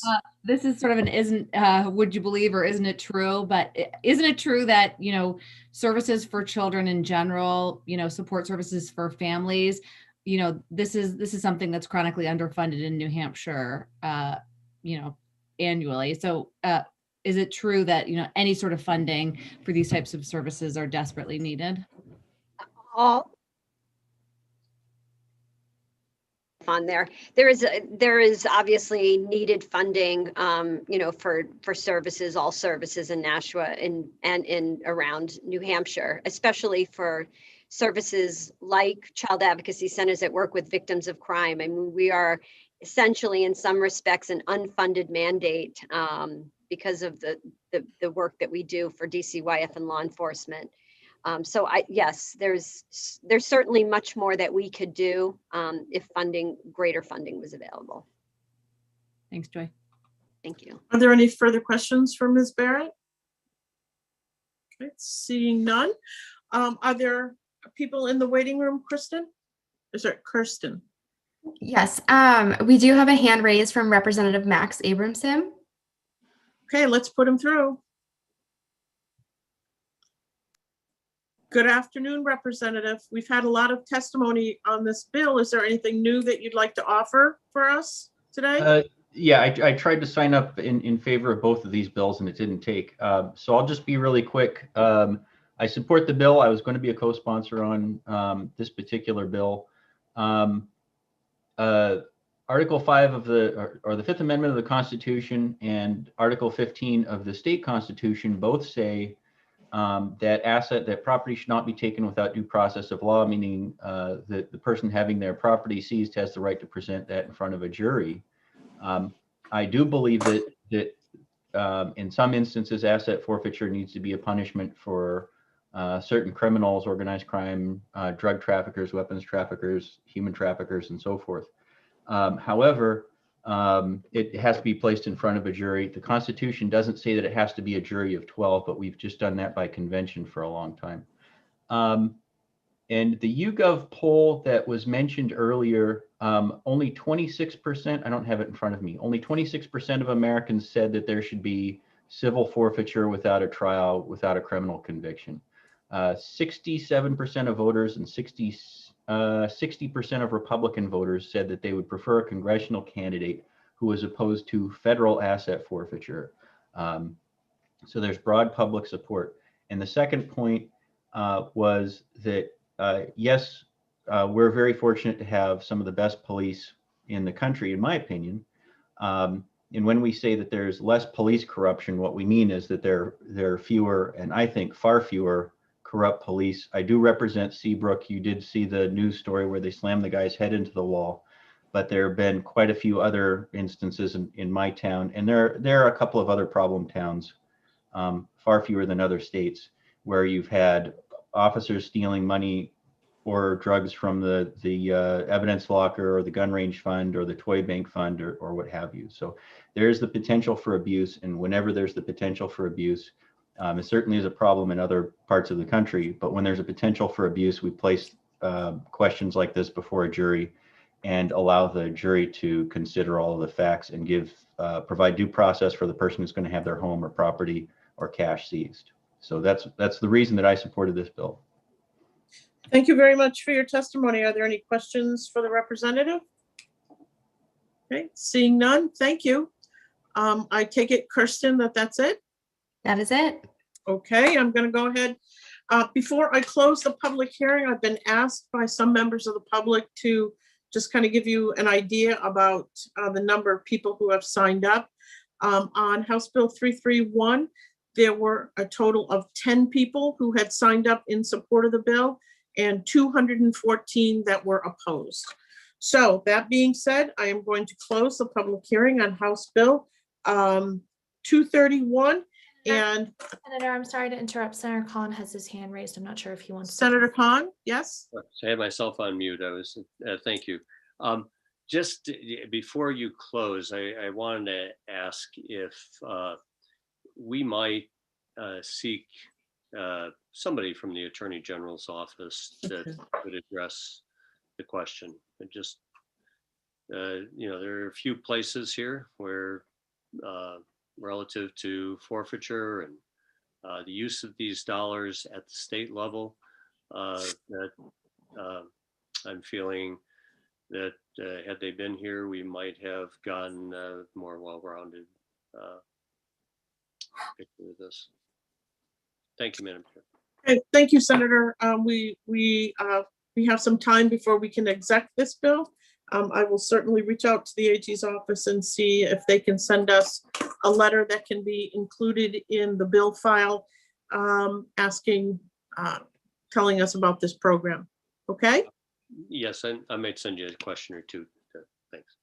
Okay, thank you very much. I am going to close the public hearing on House Bill 331, and I'm going to put the committee in recess until 10:03. And then we will take up House Bill 197.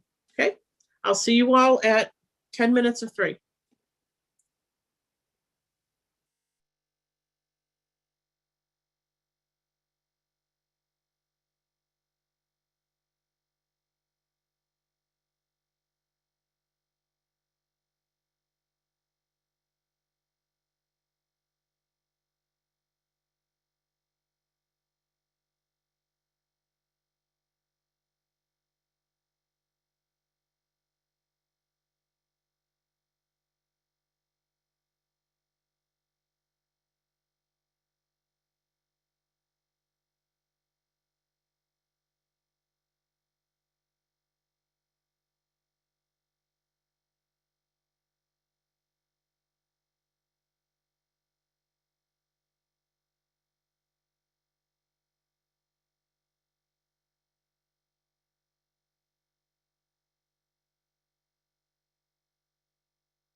What time is it?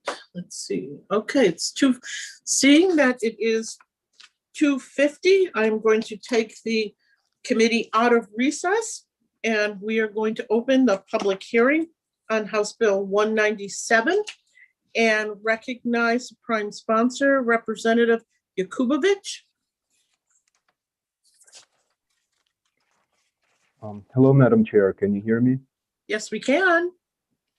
Okay. Good afternoon, Madam Chair and the members of the committee. I am Michael Yakubovich of Hooksett, representing Merrimack 24, which is just the town of Hooksett.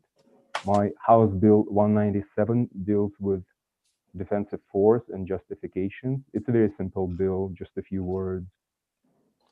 I think that our citizens need to feel secure wherever they are. They need to be secure protecting themselves from attackers, and they also need to feel secure being protected from frivolous lawsuits or politically motivated persecution whenever they need to stand up for themselves and their loved ones. That's what the bill does. It simply extends self-defense protections that our citizens enjoy from their homes, from their dwelling and curtilage to vehicles. It tweaks section of the RSA 624, section 4, which deals with the defensive physical force.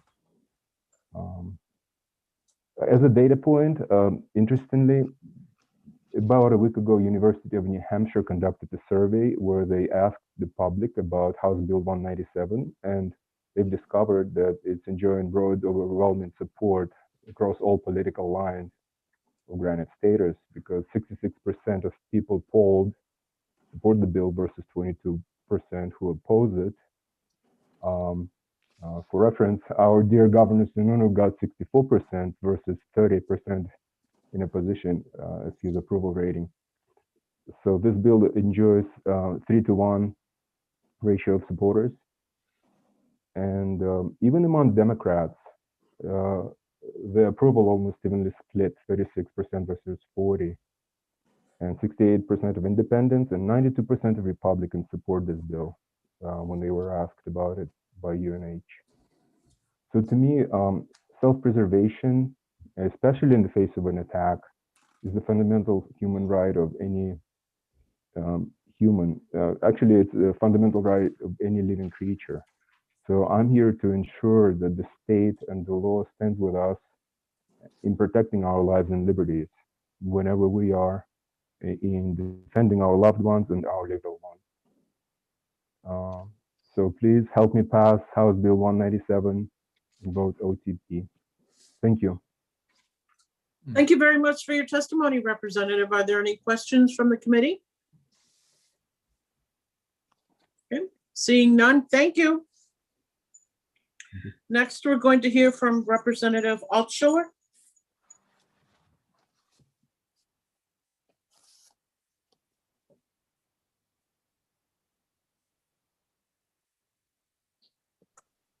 Can you hear me? Yep, we sure can. Oh, super. Okay. Thank you very much for hearing my testimony today.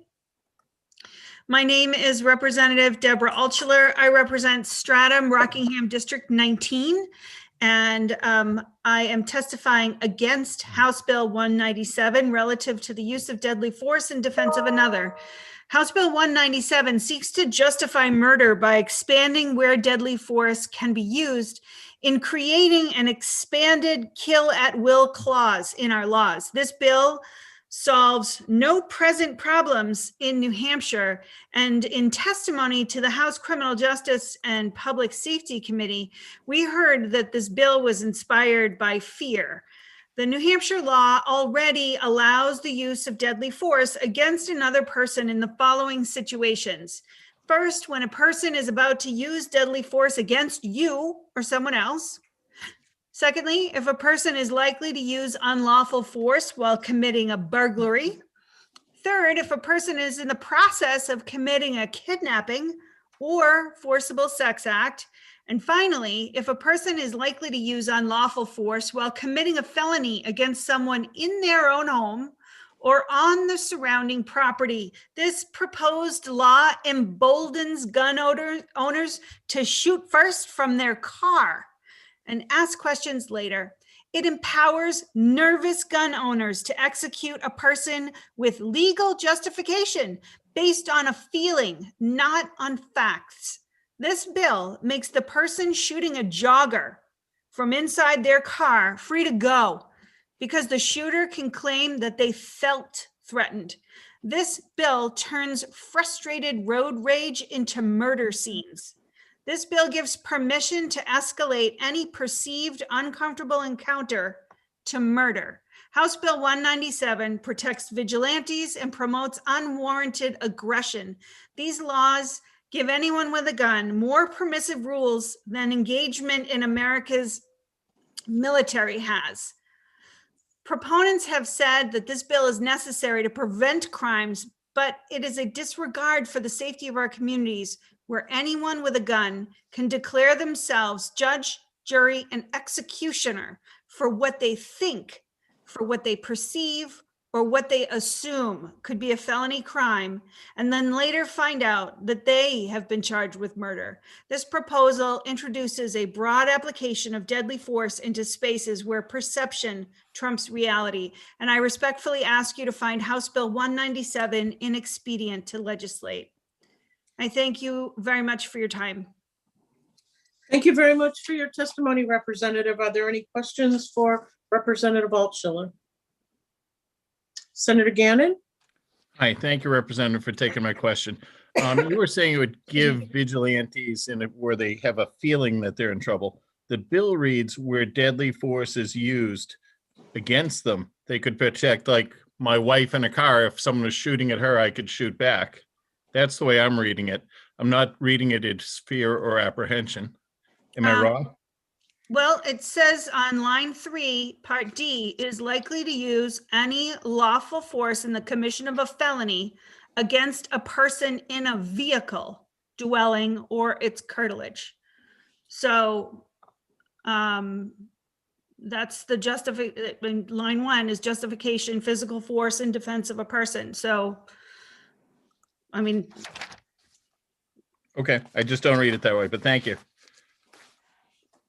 Okay, are there any additional questions for Representative Altshuler? Senator Khan?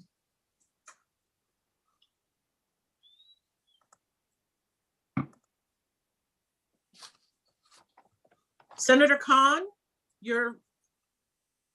So when I was reading this bill, I couldn't help but think that we don't want people to have any kind of cannabis within their reach. And then I'm thinking, oh my gosh, we care more about that than we care about a person having a weapon within their reach. And Representative, I don't know if you followed both of the bills, but does it strike you that this is creating more of a danger than previous legislation we've considered in the Senate? Thank you, Senator, for your question. I think the expansion of applications of use of deadly force, particularly of firearms, by people who are not necessarily trained, not necessarily licensed, and not necessarily background checks, does no public good for our community. Thank you. I'll probably ask law enforcement a similar question. Thank you, Madam Chair. Senator Whitley? Thank you, Madam Chair, and thank you, Representative Altshuler, for taking my question. Isn't it true that New Hampshire is one of the safest states in the nation? I don't, by which standards? Like Senator Whitley, thank you. I'm sorry I need some clarification. No, thanks for the clarification. My understanding is that New Hampshire is one of the safest states if you look at the rates of crime in our state. Would that surprise you?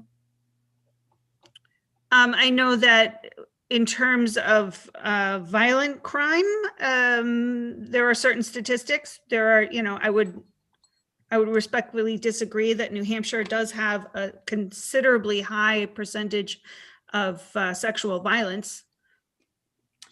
Right, and It that's a would good not necessarily be impacted by this particular law in any way, since sexual violence is actually covered in the law as it stands. Yep. Follow up? Yes, follow up. Thank you. And does it surprise you that that states that actually have laws like this one expanded under this bill, states that have this type of law see an increase in homicide rates and more violence with a law like this? That is documented. So yes, I would believe that. Thank you. Are there any further questions for Representative Altschuler? Okay, seeing none. Thank you, Representative. Thank you. Okay, let's see. Why don't we go to Sean Holohan?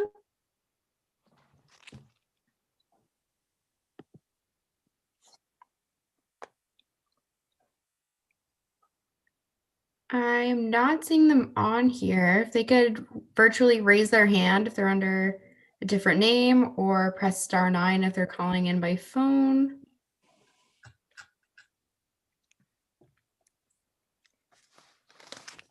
I'm not seeing them. Okay, next we're going to go to Lois Cody.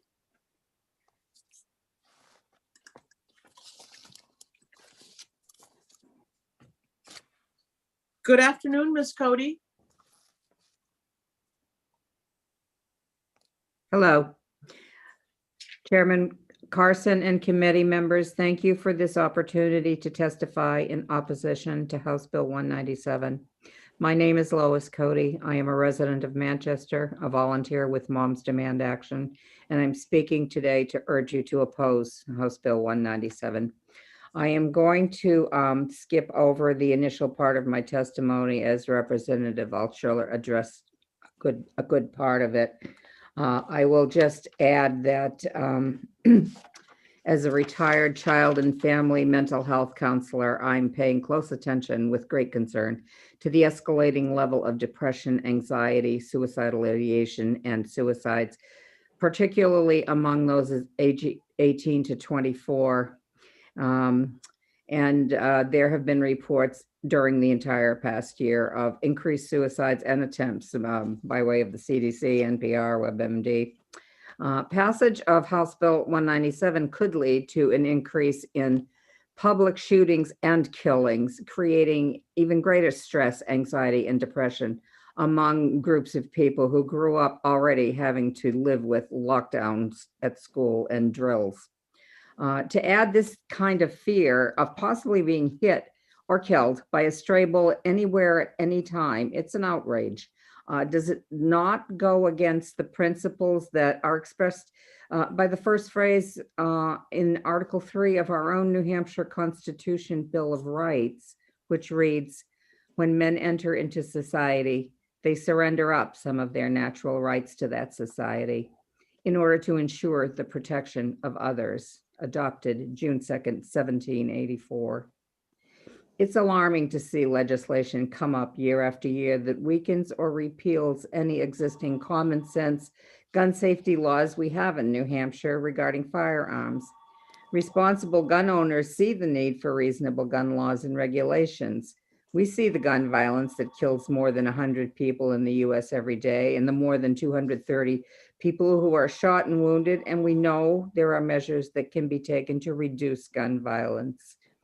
In this way, the traditional self-defense law respects both a person's right to self-defense and the innate value of human life. It recognizes that it is always better to avoid taking a life if there is a safe and a clear alternative. Stand your ground law upends traditional self-defense by allowing people to shoot to kill in public, even when they can safely walk away from the danger, and even, as with this dangerous bill, where the use of such force is totally unnecessary and under current law, unjustified. I urge you to vote no on House Bill 197. Thank you for your time. Thank you very much for your testimony, Ms. Cody. Are there any questions from the committee? Senator Whitley? Thank you, Madam Chair, and thank you, Lois, for your testimony. This is my question. Isn't it true that individuals with mental illness who you mentioned are more likely to be victims of gun violence than perpetrators? Definitely. Right, and isn't it, as we— Follow up? Oh, follow up, thank you.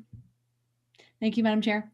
And isn't it true that, as we heard testimony before, gun violence goes up in states with stand your ground laws like this? I have repeatedly read that, yes. The statistics are there. Thank you. And put together— Follow up? Thank you, Madam Chair. And put together, doesn't that make for a troubling situation in this bill? I'm speaking as a member of society now. I'm old. I'm 74. I would be more anxious, but if I were young and I were already living in the anxiety that our millennials and even our Gen X live with every single day due to the escalating violence, of course, adding this in, I could be shot anytime, anywhere, and I don't know where it's coming from. Yeah, it would be a terrible thing to do to people, in my opinion. Great. Thank you very much for your testimony. Are there any further questions? Okay, seeing none. Thank you, Ms. Cody. You're welcome. Next, we're going to hear from Cindy White.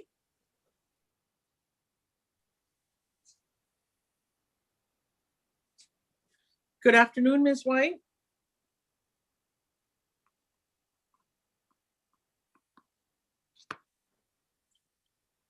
Ms. White?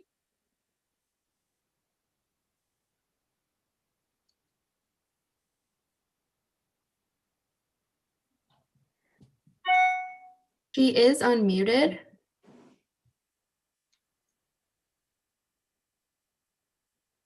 Senator, if you prefer, I can jump off video and give Ms. White a call and see if we can get her to call in via the phone number instead. Yeah, why don't we do that? Okay, thank you, Jen. We're going to move on to Dina Romero.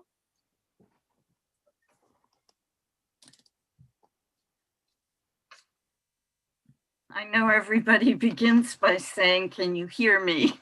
So I'm trusting that you can hear me. We certainly can. Thank you.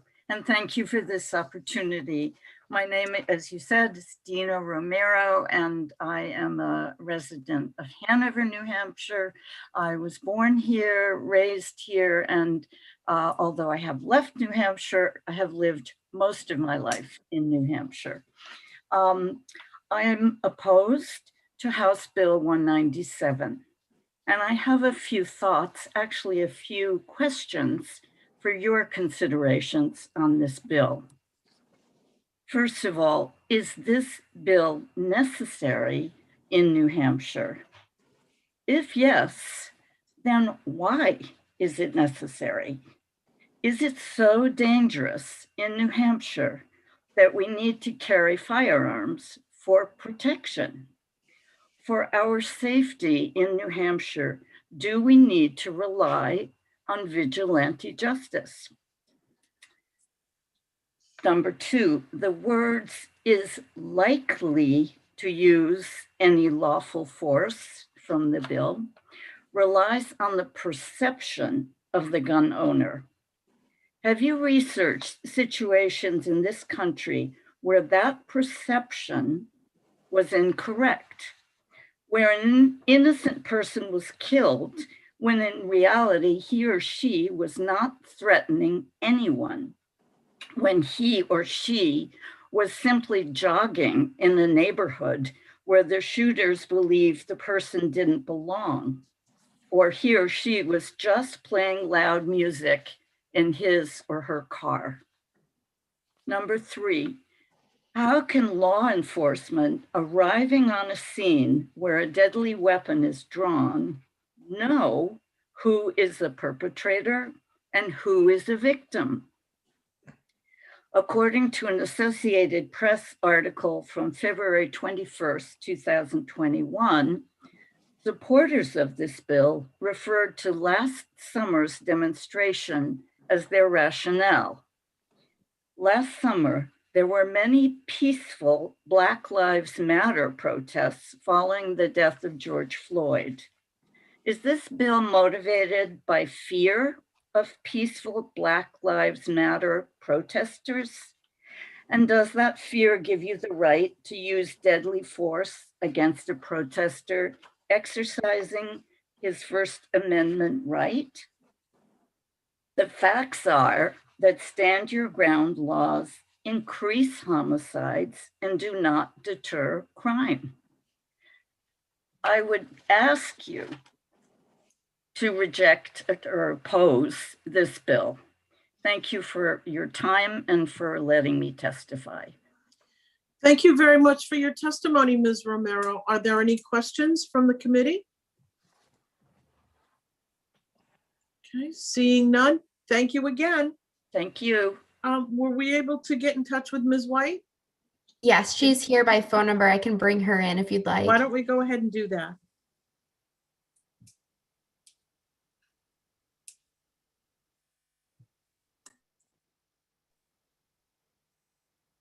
Good afternoon, Ms. White. Good afternoon, Chairwoman Carson. Can you hear me? Yes, we sure can. Thank you. My name is Cindy White, and I live in Hopkinton. I'm an attorney and a former New Hampshire Senior Assistant Attorney General. I oppose HB 197 as it would be a dangerous expansion of the self-defense law. As a former prosecutor, I know New Hampshire's self-defense law is already very favorable to people who use force to defend themselves from a perceived threat. The state has the burden of disproving self-defense beyond a reasonable doubt, so even people who raise weak self-defense claims are often acquitted. Also, the law was changed a few years ago to allow people to use deadly force to defend themselves or others from deadly force, even if they know they can retreat with complete safety, if they're anywhere they have a right to be and were not the initial aggressor. Some call this a stand your ground law, but it's more accurately described as a shoot first law. It did away with the centuries-old requirement of retreat, and it allows people to use deadly force as a first step rather than a last resort in public situations, and it punishes fewer killings and assaults as crimes. Shoot first laws are confusingly vague and unevenly applied. They deepen racial disparities in the legal system, fail to deter crime, and are associated with increased firearm homicides and injuries. But for all its problems, the shoot first law is at least proportional. It requires that someone else use deadly force before a person can use deadly force to defend himself. HB 197 is even more extreme and would do away with that requirement in a broad range of situations. It would amend the law that allows a person to use deadly force against others when he reasonably believes others are likely to use unlawful force in committing a felony against him within his dwelling or its curtilage.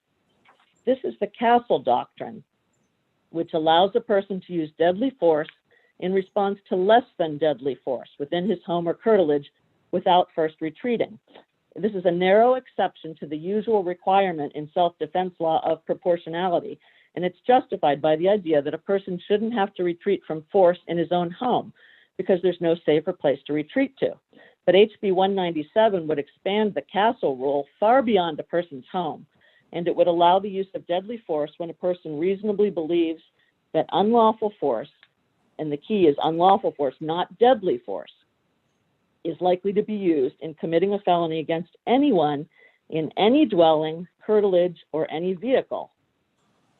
The bill would embolden reckless gun owners, giving them license to escalate confrontations and shoot others with impunity across a wide landscape with no duty to retreat and no requirement that the force used be proportional to the threat. It's an open invitation to vigilantism, and it's contrary to our society's interest in preserving life. I would ask you to vote ITL on the bill.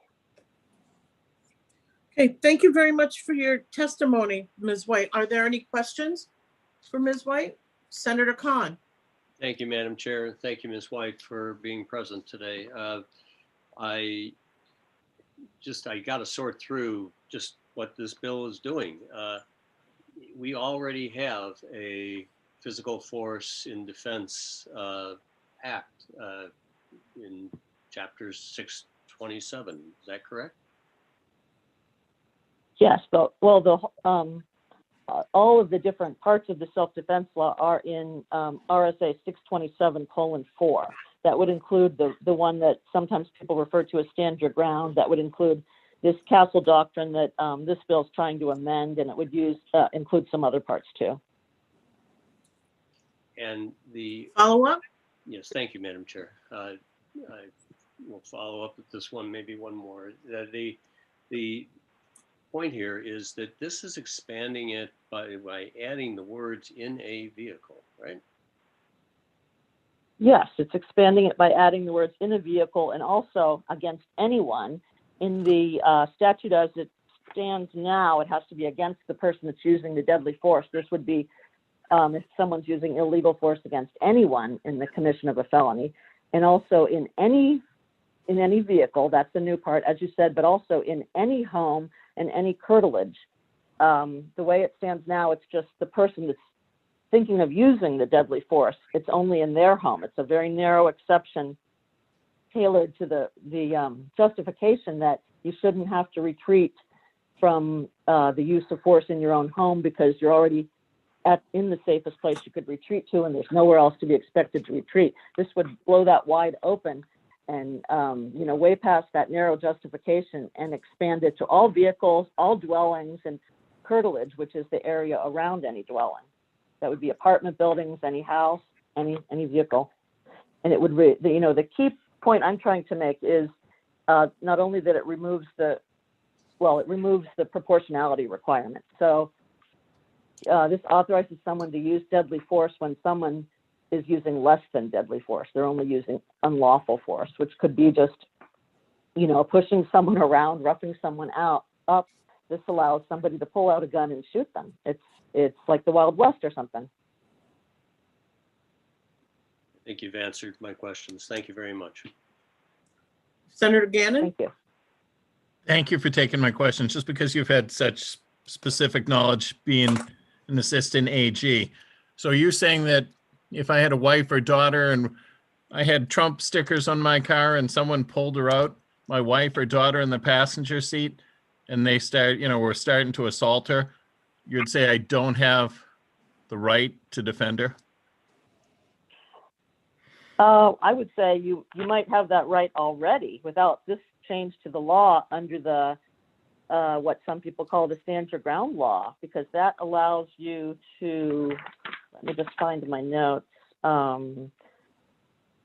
to use deadly force to defend yourself or another from deadly force, even when you can retreat with complete safety if you're anywhere you have a right to be. So if you're out in public and you're not the initial aggressor. So if you're out in public in your car, you would still have that right under the stand your ground law, as far as I can tell. I don't think you need to pass this to get that right. Follow up? Yes, follow up. Yeah. So, I'm sorry. Sorry about that. So I'm driving by a peaceful rally. Someone gets inflamed because I had, we'll just say, a Trump sticker on the car or something and they dragged someone out of my car. That would proportionally not entitle me to use a gun to defend them, right? I would have to get out and try to fight with them. And until the point that they raised it to a level, they pulled the gun, which would then be too late. I wouldn't be able to defend my family, is what you're saying. No, under your scenario, I think that might be all right, even under the law as it is, because the law as it is, I'm sorry. No, that wouldn't be the dwelling or curtilage. Let's see. The law as it is under I guess it would be the stand your ground then if you're not at home. So they have to be using deadly force. So I guess it depends on exactly. Deadly force can be anything that's likely to cause a serious bodily injury. So I guess depending on what someone was doing, it could be using deadly force already. I don't know, depending on the fact. I'm good. Thank you. Okay, are there any further questions for Ms. White? Okay, seeing none. Thank you, Ms. White. Thank next, you. We're going to go to Tracy Hahn Burkett.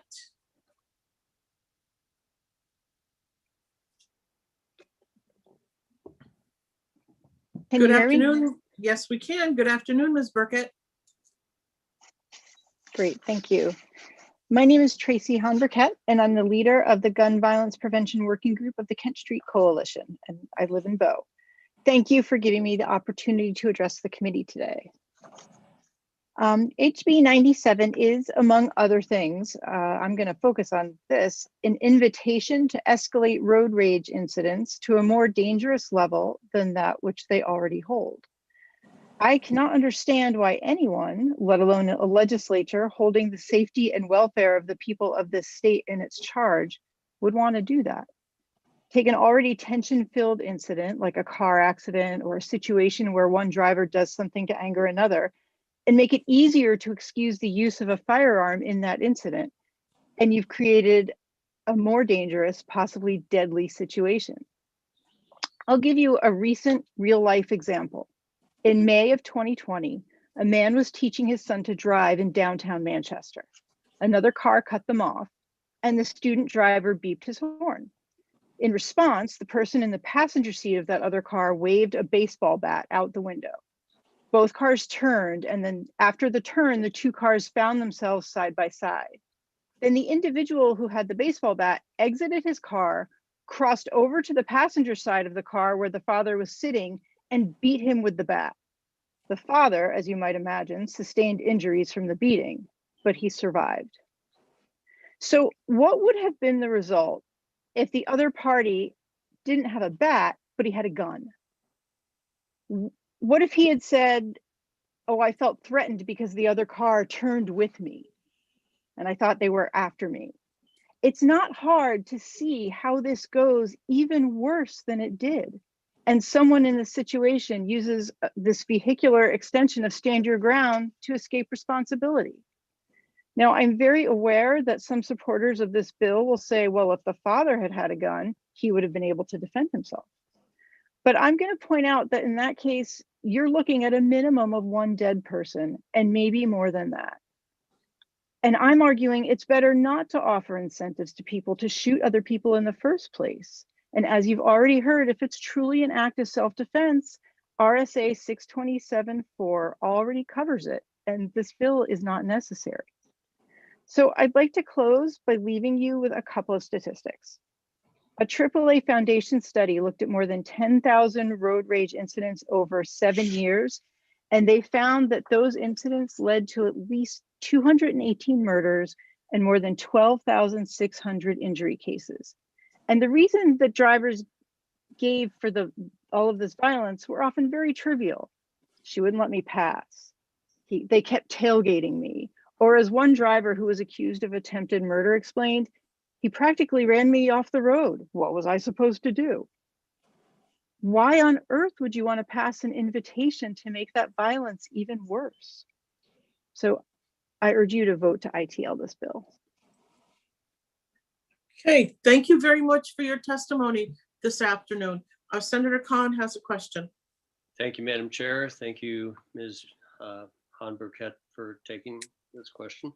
I'm wondering if in your research you took a look at Florida. That's kind of a poster child for right to shoot legislation, and just have they experienced and expanded in the manner that we're suggesting in House Bill 197? And have they experienced incidents like you described could escalate with the enactment of this law? I have not looked. I mean, everybody knows the famous case of Trayvon Martin, but I have not looked to see what Florida's specific experience is and if they've expanded it to a vehicular situation. I could check that for you and get back to you, though. Thank you. Mm-hmm. Thank you very much. Are there any further questions? Okay, seeing none. Thank you very much for your testimony. Next, we're going to go to Joe Hannon.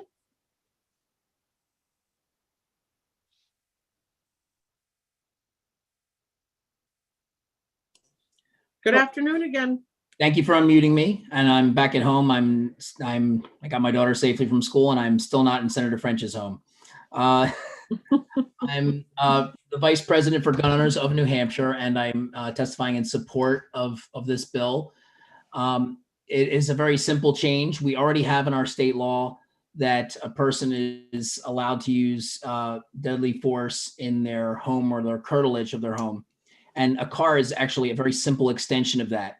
People spend a great deal of their time, and some people spend an immense part of their lives in their vehicles. Some people spend more in their vehicles than they spend on their homes. The one thing that has jumped out at some of the testimony is a lot of people are saying that this is strictly related to firearms, and the Ford firearms is not mentioned here. It just talks about deadly force. Deadly force could be a baseball bat. So in the example of a baseball bat being used, that actually was deadly force. If someone comes at you with a baseball bat, it's not different under the law than using a firearm. It just may seem emotionally different, but it is no different. You can use deadly force to prevent a kidnapping or burglary, but if someone's using unlawful force while you're strapped into a vehicle and unable to move or retreat without driving away and possibly running someone over, which is also deadly force, is one supposed to take a survey to determine if they're committing a burglary or kidnapping? If someone's beating in my window trying to get into my car to get to me or my children, should I say, oh, are you going to rob me or take one of my kids or me? I don't have time to wait for that answer. And that it's not something that people should be forced to do in a situation where there is fear. And the fear is, and someone said that this is all about fear. It is absolutely about fear in those situations. People driving around don't have fear. Someone who is involved in a road rage incident would not be justified in using deadly force, especially because our current law, even with this bill, would not allow the justification of deadly force when someone is the initial aggressor.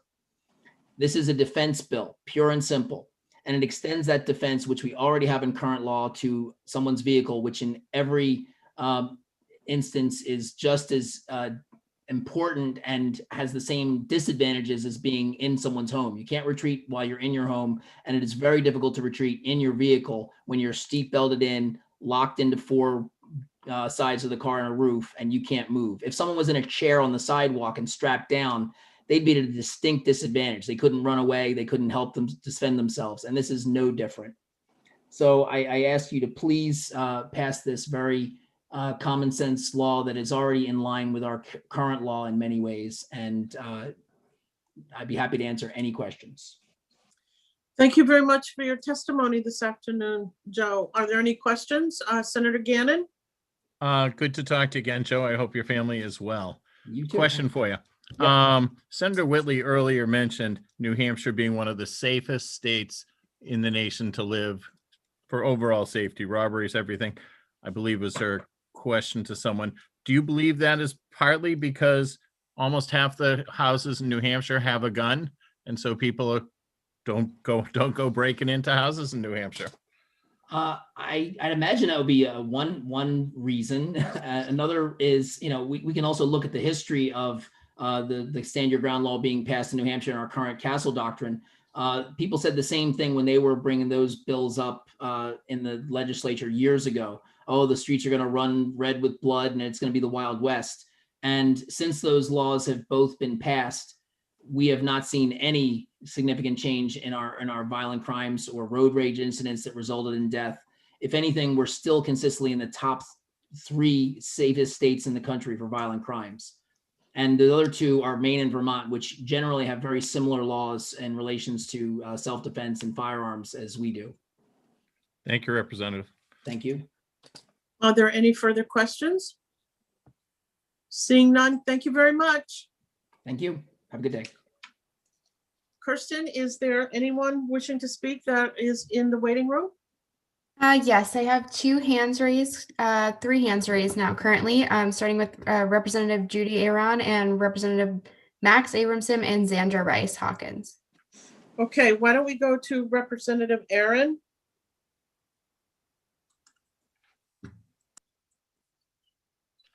Good afternoon again, Judiciary Committee. I hope you can hear me. This is Representative Judy Aaron. I represent Sullivan County District 7, which is Ackworth, Goshen, Langdon, Leominster, and Washington. And I appreciate you listening to my testimony this afternoon. I'm here today as a co-sponsor to support this bill, HB 197. I believe strongly that people have a right to defend themselves. I'll repeat that. People have a right to defend themselves and their loved ones. I'm sure that you've seen the viral video that shows Mark and Patricia McCloskey standing in front of their home, protecting it with their firearms.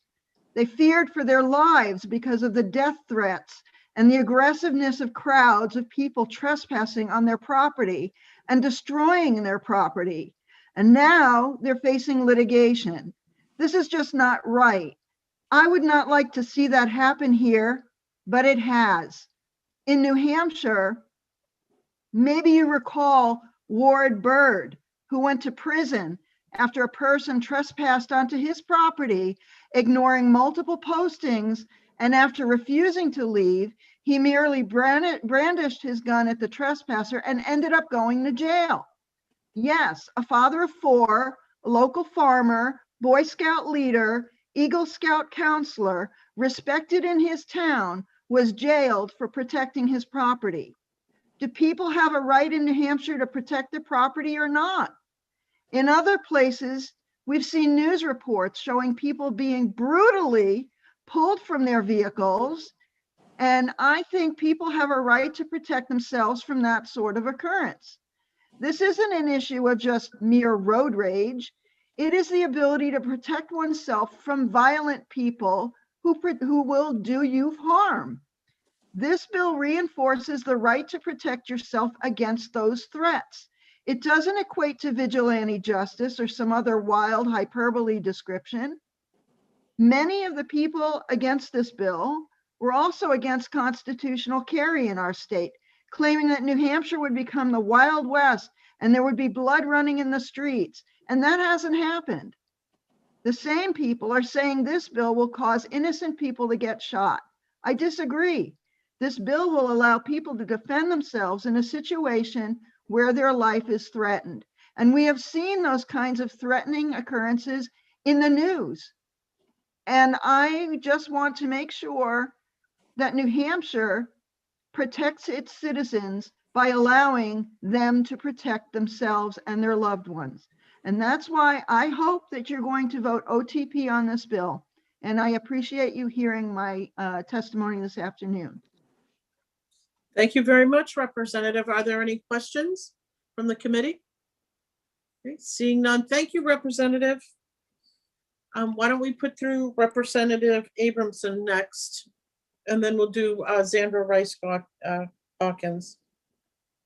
Thank you, Madam Chair, and sorry. Thank you, members of the committee. I am a co-sponsor on this bill. This bill started out in the House as I'm Representative Max Abramson, representing Seabrook, Hampton Falls, and Hampton. This bill started out in the House as two different bills. One was a typo correction bill, which was intended to cover defense of others. So I'll just give you a couple of examples of why this bill is needed. The most obvious one in my case was during the violent brawl that occurred in my home about 10 years ago. A woman came down with an upturned knife and beer bottle, threatening to kill people. And because I pulled a knife and beer bottle, so that's a deadly force threat, likely to cause deadly force to yourself or another. So because I pulled the knife and beer bottle out of her hands, the prosecutor, Patricia Conway, then argued at trial that I'd lost the right to self-defense because she said the whole situation had become safe. Well, there's certainly a lot of different types of crimes that are felony assault that don't necessarily rise to the level of deadly force, and deadly force at an actual trial, that deadly force is likely, what the New Hampshire Supreme Court calls plausible or feasible, is actually very, very difficult to prove. It depends almost entirely on eyewitness testimony. And sometimes you lose evidence because the police after the fact didn't collect blood samples or fingerprints or other evidence. Another example was the same gang leader who tried to wrestle the gun from me and use it on other people. Later on, he was at an apartment in North Shore, Massachusetts, not far from where I live. believe the story said that he cut up a woman's face with a candle holder or glass jar of some kind. She would have the right to use deadly force, if this were in New Hampshire, to defend herself. However, because the word "or another" was left out of our statute, her 5-year-old daughter was in the apartment. Had the gang leader also done the same thing to her 5-year-old daughter, that would be felony assault. However, depending on how that law is interpreted, it may not rise to the level of deadly force. So the mother would not have been able to defend her 5-year-old daughter. The case for the other half of this, HB 197, there were a number of cases last year, but I'll highlight one in particular. During the BLM riots, there were over 40 people killed, including 18 police officers at least. I'm not sure if more died later from hospitalization. But about half of those were African-American or mixed race. And one of the vehicles that was stopped and attacked, people were throwing, I guess, rocks and bottles and things, and they smashed the rear window. And the driver was taking had a horse trailer. His wife was in the vehicle, in the truck. His 2 daughters were in the truck. And although you have greater protection under the Stand Your Ground law, and also under the Castle Doctrine, they're 2 different parts of RSA 627, Section 4. One is Part 2, one is Part 3. That he would not have been able to use his gun, but he would also not be able to drive away. And the reason is other states have held that when you're under attack in your vehicle, if you drive away, if the attacker has their arm or weapon in the vehicle, that the mere act of driving away now becomes deadly force. And the reason is that RSA 627, Section 9, Part 2, the definition of deadly force, says that deadly force is any assault or confinement which the actor commits, which they know to create a chance of serious bodily injury or death against the attacker. And with a firearm, it's pointing a weapon at firing a weapon at another person or a vehicle that's known to be occupied. So that there's certainly, as I've said to the House Criminal Justice Committee a number of times, there's a big gray area about what constitutes deadly force. However, felony assault, like felony assault against a person or felony sexual assault, those are more clearly defined in the law. If you come home and someone's committing felony assault against your daughter in your home, that's not deadly force. So you're not allowed to use deadly force to defend your own daughter. If you have a family member in your car being attacked, if it's with the baseball bat, for example, or if it's just with physical force. Frequently, we find that criminals simply choose victims whom they can overpower, usually women, children, elderly, and the disabled. And those are frequently the groups coming forward saying that they need stronger self-defense rights. So I believe that House Bill 197 is necessary, partly to deal with what I felt was a typo in the law, which we discovered after the fact, but also to ensure that when you're in the place that's supposed to be safe with your family, whether it's in your vehicle or in your home, that if it's a felony attack against you or another, that you have the right to drive away, that you have the right to escape the situation, that you have the right, if all you've got is a gun in your home or whatever, if you're the one with a baseball bat, that you're able to defend yourself if a family member is under immediate attack. Okay, thank you very much for your testimony, Representative. Are there any questions from the committee? Senator Gannon. Just help me a little bit with, I'm struggling with 2 words, not that there's many words in the bill. Likely, is likely. Can you help me with that word likely? So I'm picturing what stage are they at to be likely to use unlawful force against me? Is it when they've started? Is it after they've smashed the window? Is it when I see the bat heading? Likely. Because you heard a lot of people testify earlier that innocent people are going to get shot without doing anything. Likely. So they have to have done something more than just help me with likely. Where are we going with likely? So the New Hampshire Supreme Court has taken up case law on this. You might even want to talk to Representative Bob Lynn, who's a former Supreme Court justice. The only help that they've offered to the actor is that if it's plausible or feasible, using those words exactly. The problem is that your jury isn't going to hear that. And of course, the prosecutor is going to play Monday morning quarterback, and the interpretation of likely that they're going to get is 50% or 90% or 99% likely. But in fact, what it's looked at upon review, which of course is terrible in self-defense cases, because all of the evidence that you have in favor of self-defense gets kind of jettisoned when it gets reviewed. But the word likely, according to New Hampshire Supreme Court, means plausible or feasible. So what would that mean if you're in your vehicle and you're under attack? Unfortunately, the prosecution and your attackers are always going to play down the danger, the noise, the violence, the aggression, the speed, things that are really hard to testify to through eyewitness testimony. And when we've seen video cases, prosecution will frequently slow the video. In a self-defense case, prosecution will slow the video down and make it look like you had minutes to respond. So how it gets looked at, how the word likely gets looked at later on at trial is definitely one of those kind of challenging areas, and it might be something we need to revisit next year. Follow up? Follow up? Just two more words you can help me with. And again, you may have answered it and I might not have picked up on it. When you have unlawful force, why isn't that just limited to deadly force? Or have you answered that and I missed it? This is all of RSA 627, Section 4, Part 2, A, B, C, and D, and the new proposed E. All of that is under deadly force. The reason that the word unlawful force gets added in is you occasionally have the assertion of both sides, both your attacker and you will both say that you're acting in self-defense and claim that the person acting in self-defense against you, they're saying that their action it becomes lawful because you attack them first, or some other scenario. So in order, if someone has the lawful right to use force against you, and this, of course, becomes a problem in who's interpreting what. Does that mean that you, as the actor, the homeowner acting in self-defense, do you have to know that their actions are unlawful, or does it have to be likely that it's unlawful? You pretty much have to have a lawyer with you at all times to, and they've even struggled with this case. Part of the reason we have this bill coming forward is after the fact, you need stronger self-defense laws to ensure that we're never sending someone to prison who may have actually acted in self-defense.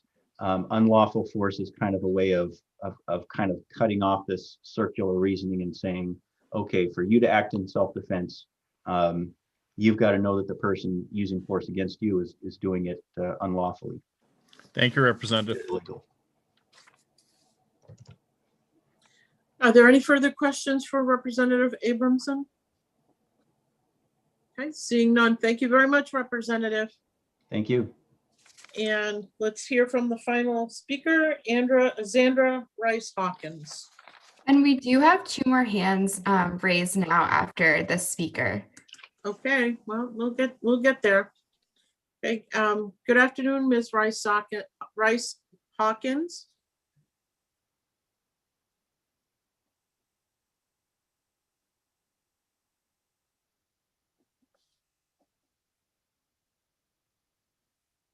Hello. Hi there. I think can you hear me now? Yes, we can. Thank you. My name is Andrew Rice Hawkins. I'm the director of Gun Sense New Hampshire, a project of Granite State Progress. I'm here today to testify in opposition to House Bill 197. Stand your ground laws, otherwise known as kill at will, do nothing more than justify murder. New Hampshire already has a so-called stand your ground law that gives people a license to shoot when confronted with a perceived threat without even considering walking away or de-escalating the situation. House Bill 197 expands where and when deadly force is permitted. I think Senator Gannon has asked about this a couple of times. I really want to narrow in on the phrase likely to use any unlawful force, which is particularly egregious here and basically leaves the entire decision of whether or not there is legal justification to shoot and kill someone up to how the shooter perceives things in the moment. We absolutely cannot legalize the murder of people who pose quote unquote perceived threats when systemic racism has weaponized Blackness as a perceived threat. We all know what happens when states pass stand your ground laws. People who look like Ahmaud Arbery and Trayvon Martin are killed and murderers walk free. As millions of Americans demand solutions to violence and racial injustice, this bill doubles down on the same white vigilantism that led to their murders. House Bill 197 also references unlawful force, which is a power or violence that's directed against a person without that person's consent, but that is not deadly force, which is a separate definition. Again, this bill seeks to expand the use of deadly force in response to non-life-threatening situations. I encourage the committee to look very closely. It's a small section of the law, but there are two separate lines that show this difference. All these laws do is protect white vigilantism and embolden reckless gun owners to shoot first, ask questions later, and claim self-defense to avoid culpability for murder. Stand your ground bills are not about defense. They are about legalizing murder. Traditional self-defense does not require that a person retreat from a situation if doing so would put them in danger. It only requires a person to avoid killing another person if there's a clear and safe way to do so. If these reasons don't convince you of the danger of these bills, take into consideration this. The original poster child for New Hampshire Stand Your Ground law in 2011 was a man who had brandished a firearm during a road rage incident in years prior. That same individual was caught in 7 road rage incidents in the last few years, and in 2019, shot another man in front of his family in yet another road rage incident, and once again claimed self-defense. A review of his social media accounts uncovered several posts and bravado about being ready and prepared to use a gun in a conflict. This person was looking for an excuse, and this individual was looking for this legislature's permission to kill at will. Do not pass this bill and allow more behavior that harms our community, particularly behavior that would give white supremacists and others legal justification to attack or murder people of color. And the last thing I'll note just from the conversation earlier today is about that UNH Granite State poll. Appreciate the work that they do. I will say that if you look at the question language for this particular question, it refers to stand your ground law. They're actually referring to the Castle Doctrine in that section. They say that the legislature is considering a bill that would expand this law to include a right to use deadly force if attacked or threatened inside your vehicle. That's actually not what this bill is doing. This bill is giving people who can use a quote unquote perceived threat, again, their own definition of that and their own biases that they bring into that to decide whether or not they should shoot somebody before there's any indication that there is going to be harm caused to them. So with that, I'd be happy to take any questions. Thank you very much for your testimony. Are there any questions for Ms. Rice Hawkins? Senator Whitley. Thank you, Madam Chair, and thank you for taking my question, Sandra. You mentioned this issue about how someone's perception sort of drives whether there's a threat against them. I'm wondering if you have any thoughts about what someone's implicit bias that they may not be aware of, how that may impact their perception of a perceived threat. Absolutely, and thank you for the question. You know, this is one of the most dangerous parts about policies like Stand Your Ground, and I think that our friends at the Southern Law Poverty Center and Giffords Coalition have a really great film that I'd be happy to share to the committee that talks about how Stand Your Ground policies in other states have disproportionately harmed Black and Brown people. This is a bill that does give those who have biases against other people an opportunity to act on that and to have legal justification to do so.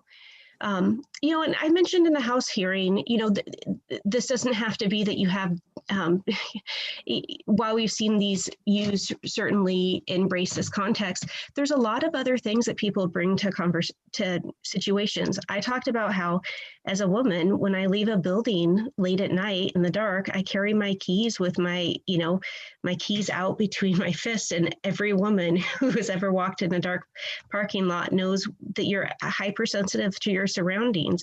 Now, what if I see somebody approach me and I have concerns that they may be a threat to me, but they have not done anything other than they happen to be in the same space as me and they're making me uncomfortable. And that is really the danger of a policy like this. Under a bill like this, somebody does not have to do anything that is an actual threat to you and you have justification to shoot and kill them. Those are not the types of policies that we should be passing through the New Hampshire legislature. And if we're doing anything, we should be strengthening public safety, not harming it. Okay, is there a follow-up? Okay, Senator Khan has a question. Oh, sorry. I didn't catch that. Senator Khan, you're muted. Yeah, thanks. Thank you, Madam Chair. I'd like for Ms. Rice Hawkins to provide that link for our testimony on the hearing. I'd be happy to. And I think that particularly because it goes through the experiences of several states, and we all are aware of the highly publicized murders of Trayvon Martin and Ahmaud Arbery, but unfortunately this is something that is happening day in and day out across our country, and it's certainly not a policy we want to have implemented to a further degree here. Yes, So I'd be happy to send that. Thank you. Thank you. That would get to the question that I tried to ask earlier about what is the experience in some other states. Thank you. Mm-hmm.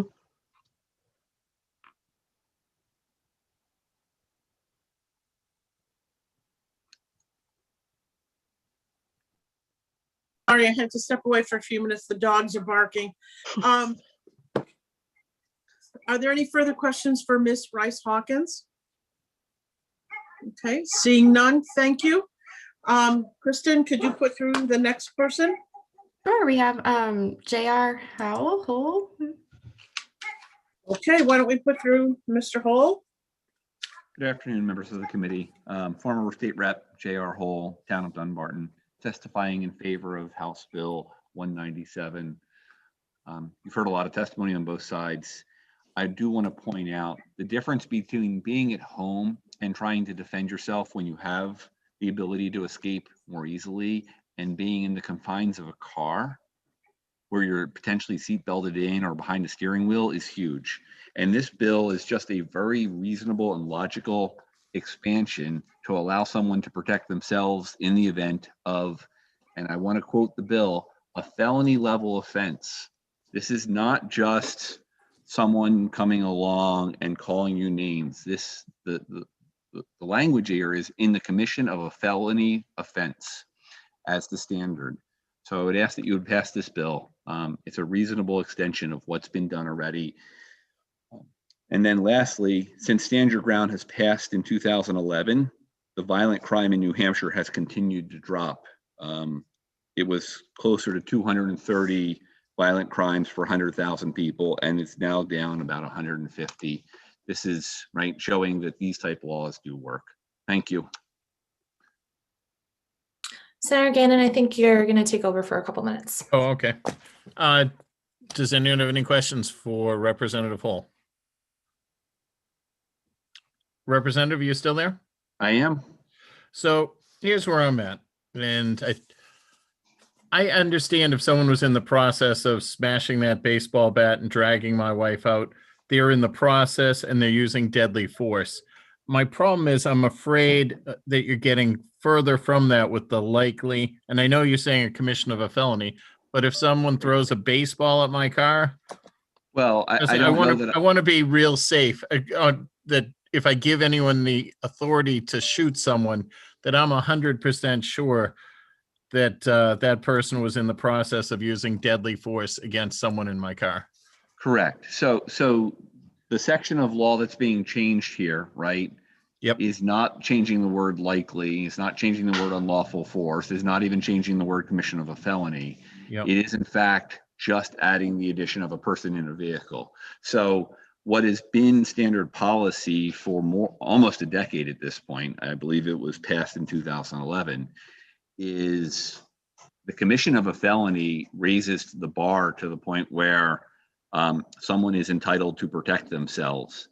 And you can think of a number of cases where a baseball bat might be seen by a jury as a real weapon, but someone who's holding a campaign sign who's now using it in a way that could intentionally do real damage to somebody might not be perceived by the jury as a quote weapon, right? A knife might be perceived as a weapon, but you could think of a bunch of other things. Maybe a brick isn't seen, but a brick in someone's hand being wielded appropriately could in fact cause murder or severe bodily harm. So I think the threshold for likely to use unlawful force in the commission of a felony is the right threshold there. I think what this does is deals with the fact that in a car, right, there's a lot going on, and you could quickly see where I think you made the comment earlier about the guy driving with the Trump sticker. He's in the wrong intersection at the wrong time, and now all of a sudden there's a mob around him. That changes what happens, and one would be allowed to protect themselves at home, but the current law does not allow them to protect themselves in the car. So I would ask that you would pass this logical extension. Thank you, Representative. Anyone else have any questions? Thank you, Representative. Have a great day. Thank you. Do we have anyone else? We do have one more speaker, Penny Dean. Okay, Ms. Dean, go ahead. Thank you. Thank you, members of the committee. My name is Penny Dean, and I'm an attorney. I'm licensed in Maine, New Hampshire, Massachusetts, and I think this bill is dramatically needed. And as the saying goes, Paul Harvey used to say, the rest of the story. One speaker specifically spoke about a person who had brandished a firearm in 7 prior road rage incidents and on and on and on. And I would respectfully say that is balderdash. That is not what happened. I happen to represent that individual. And if anyone would like all of the public pleadings from that case under oath, none of those people that I'm aware of said the person brandished a firearm at them at all. And the reason that person is currently charged, and it's important relative to this bill, is the man who he defended himself against and shot a single time, I might add, rammed his vehicle twice. And we have an accident reconstructionist who actually works for the police as well, a former police officer who can clearly prove that at trial. And why did this man ram him twice? I don't know. Why do rapists rape and robbers rob? But he did. And when my client pulled over and got out to see what the heck had happened, as you do in any accident, that man who weighed approximately 100 pounds more than him walked up to him unprovoked and punched him full face fist twice. And this man admitted he did that, and admitted the only thing that my client said to him is, "Why did you do this?" My client, weighing 100 pounds less and being blindsided, basically roundhouse punched, shot one time to stop the attack. Road rage incidents are becoming more and more and more common. And I think this is absolutely needed because in this particular case, my client under the law had, as a practical matter, no choice but to pull over.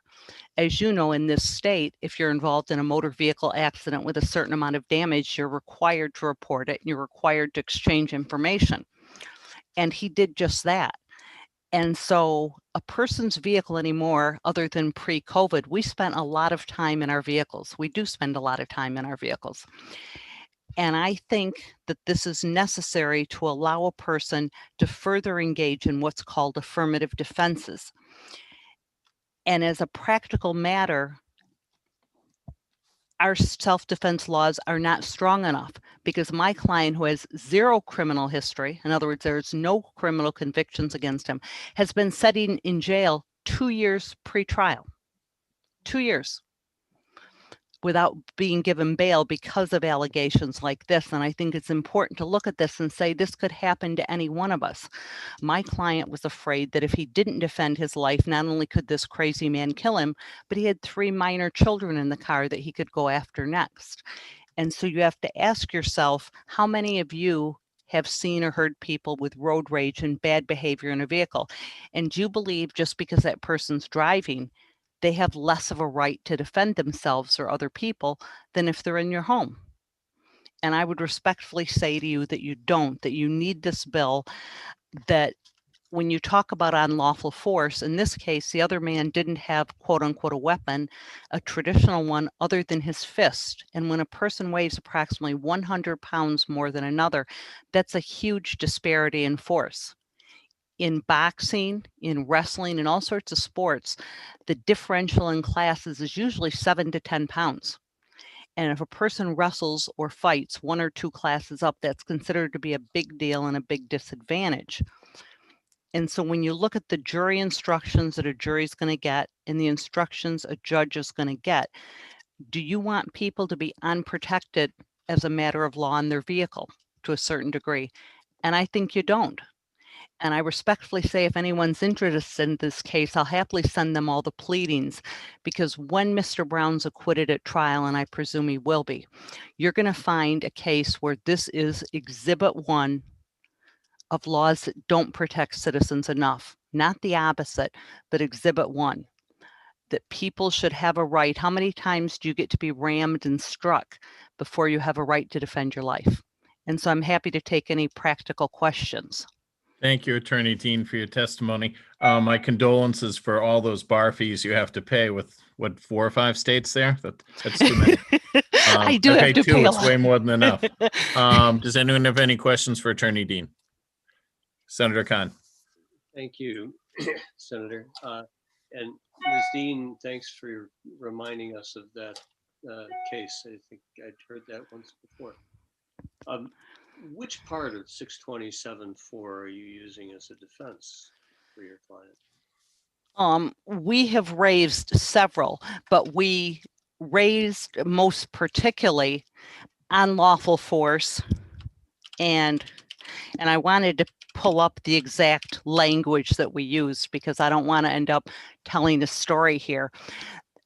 They had already used the unlawful deadly force against the actor, because when that person struck my client, and that person admitted in statements to the police that my client had not struck him or attempted to strike him, but he said that he was mad because of the accident he caused, we might add, and he punched him full fist in the face twice.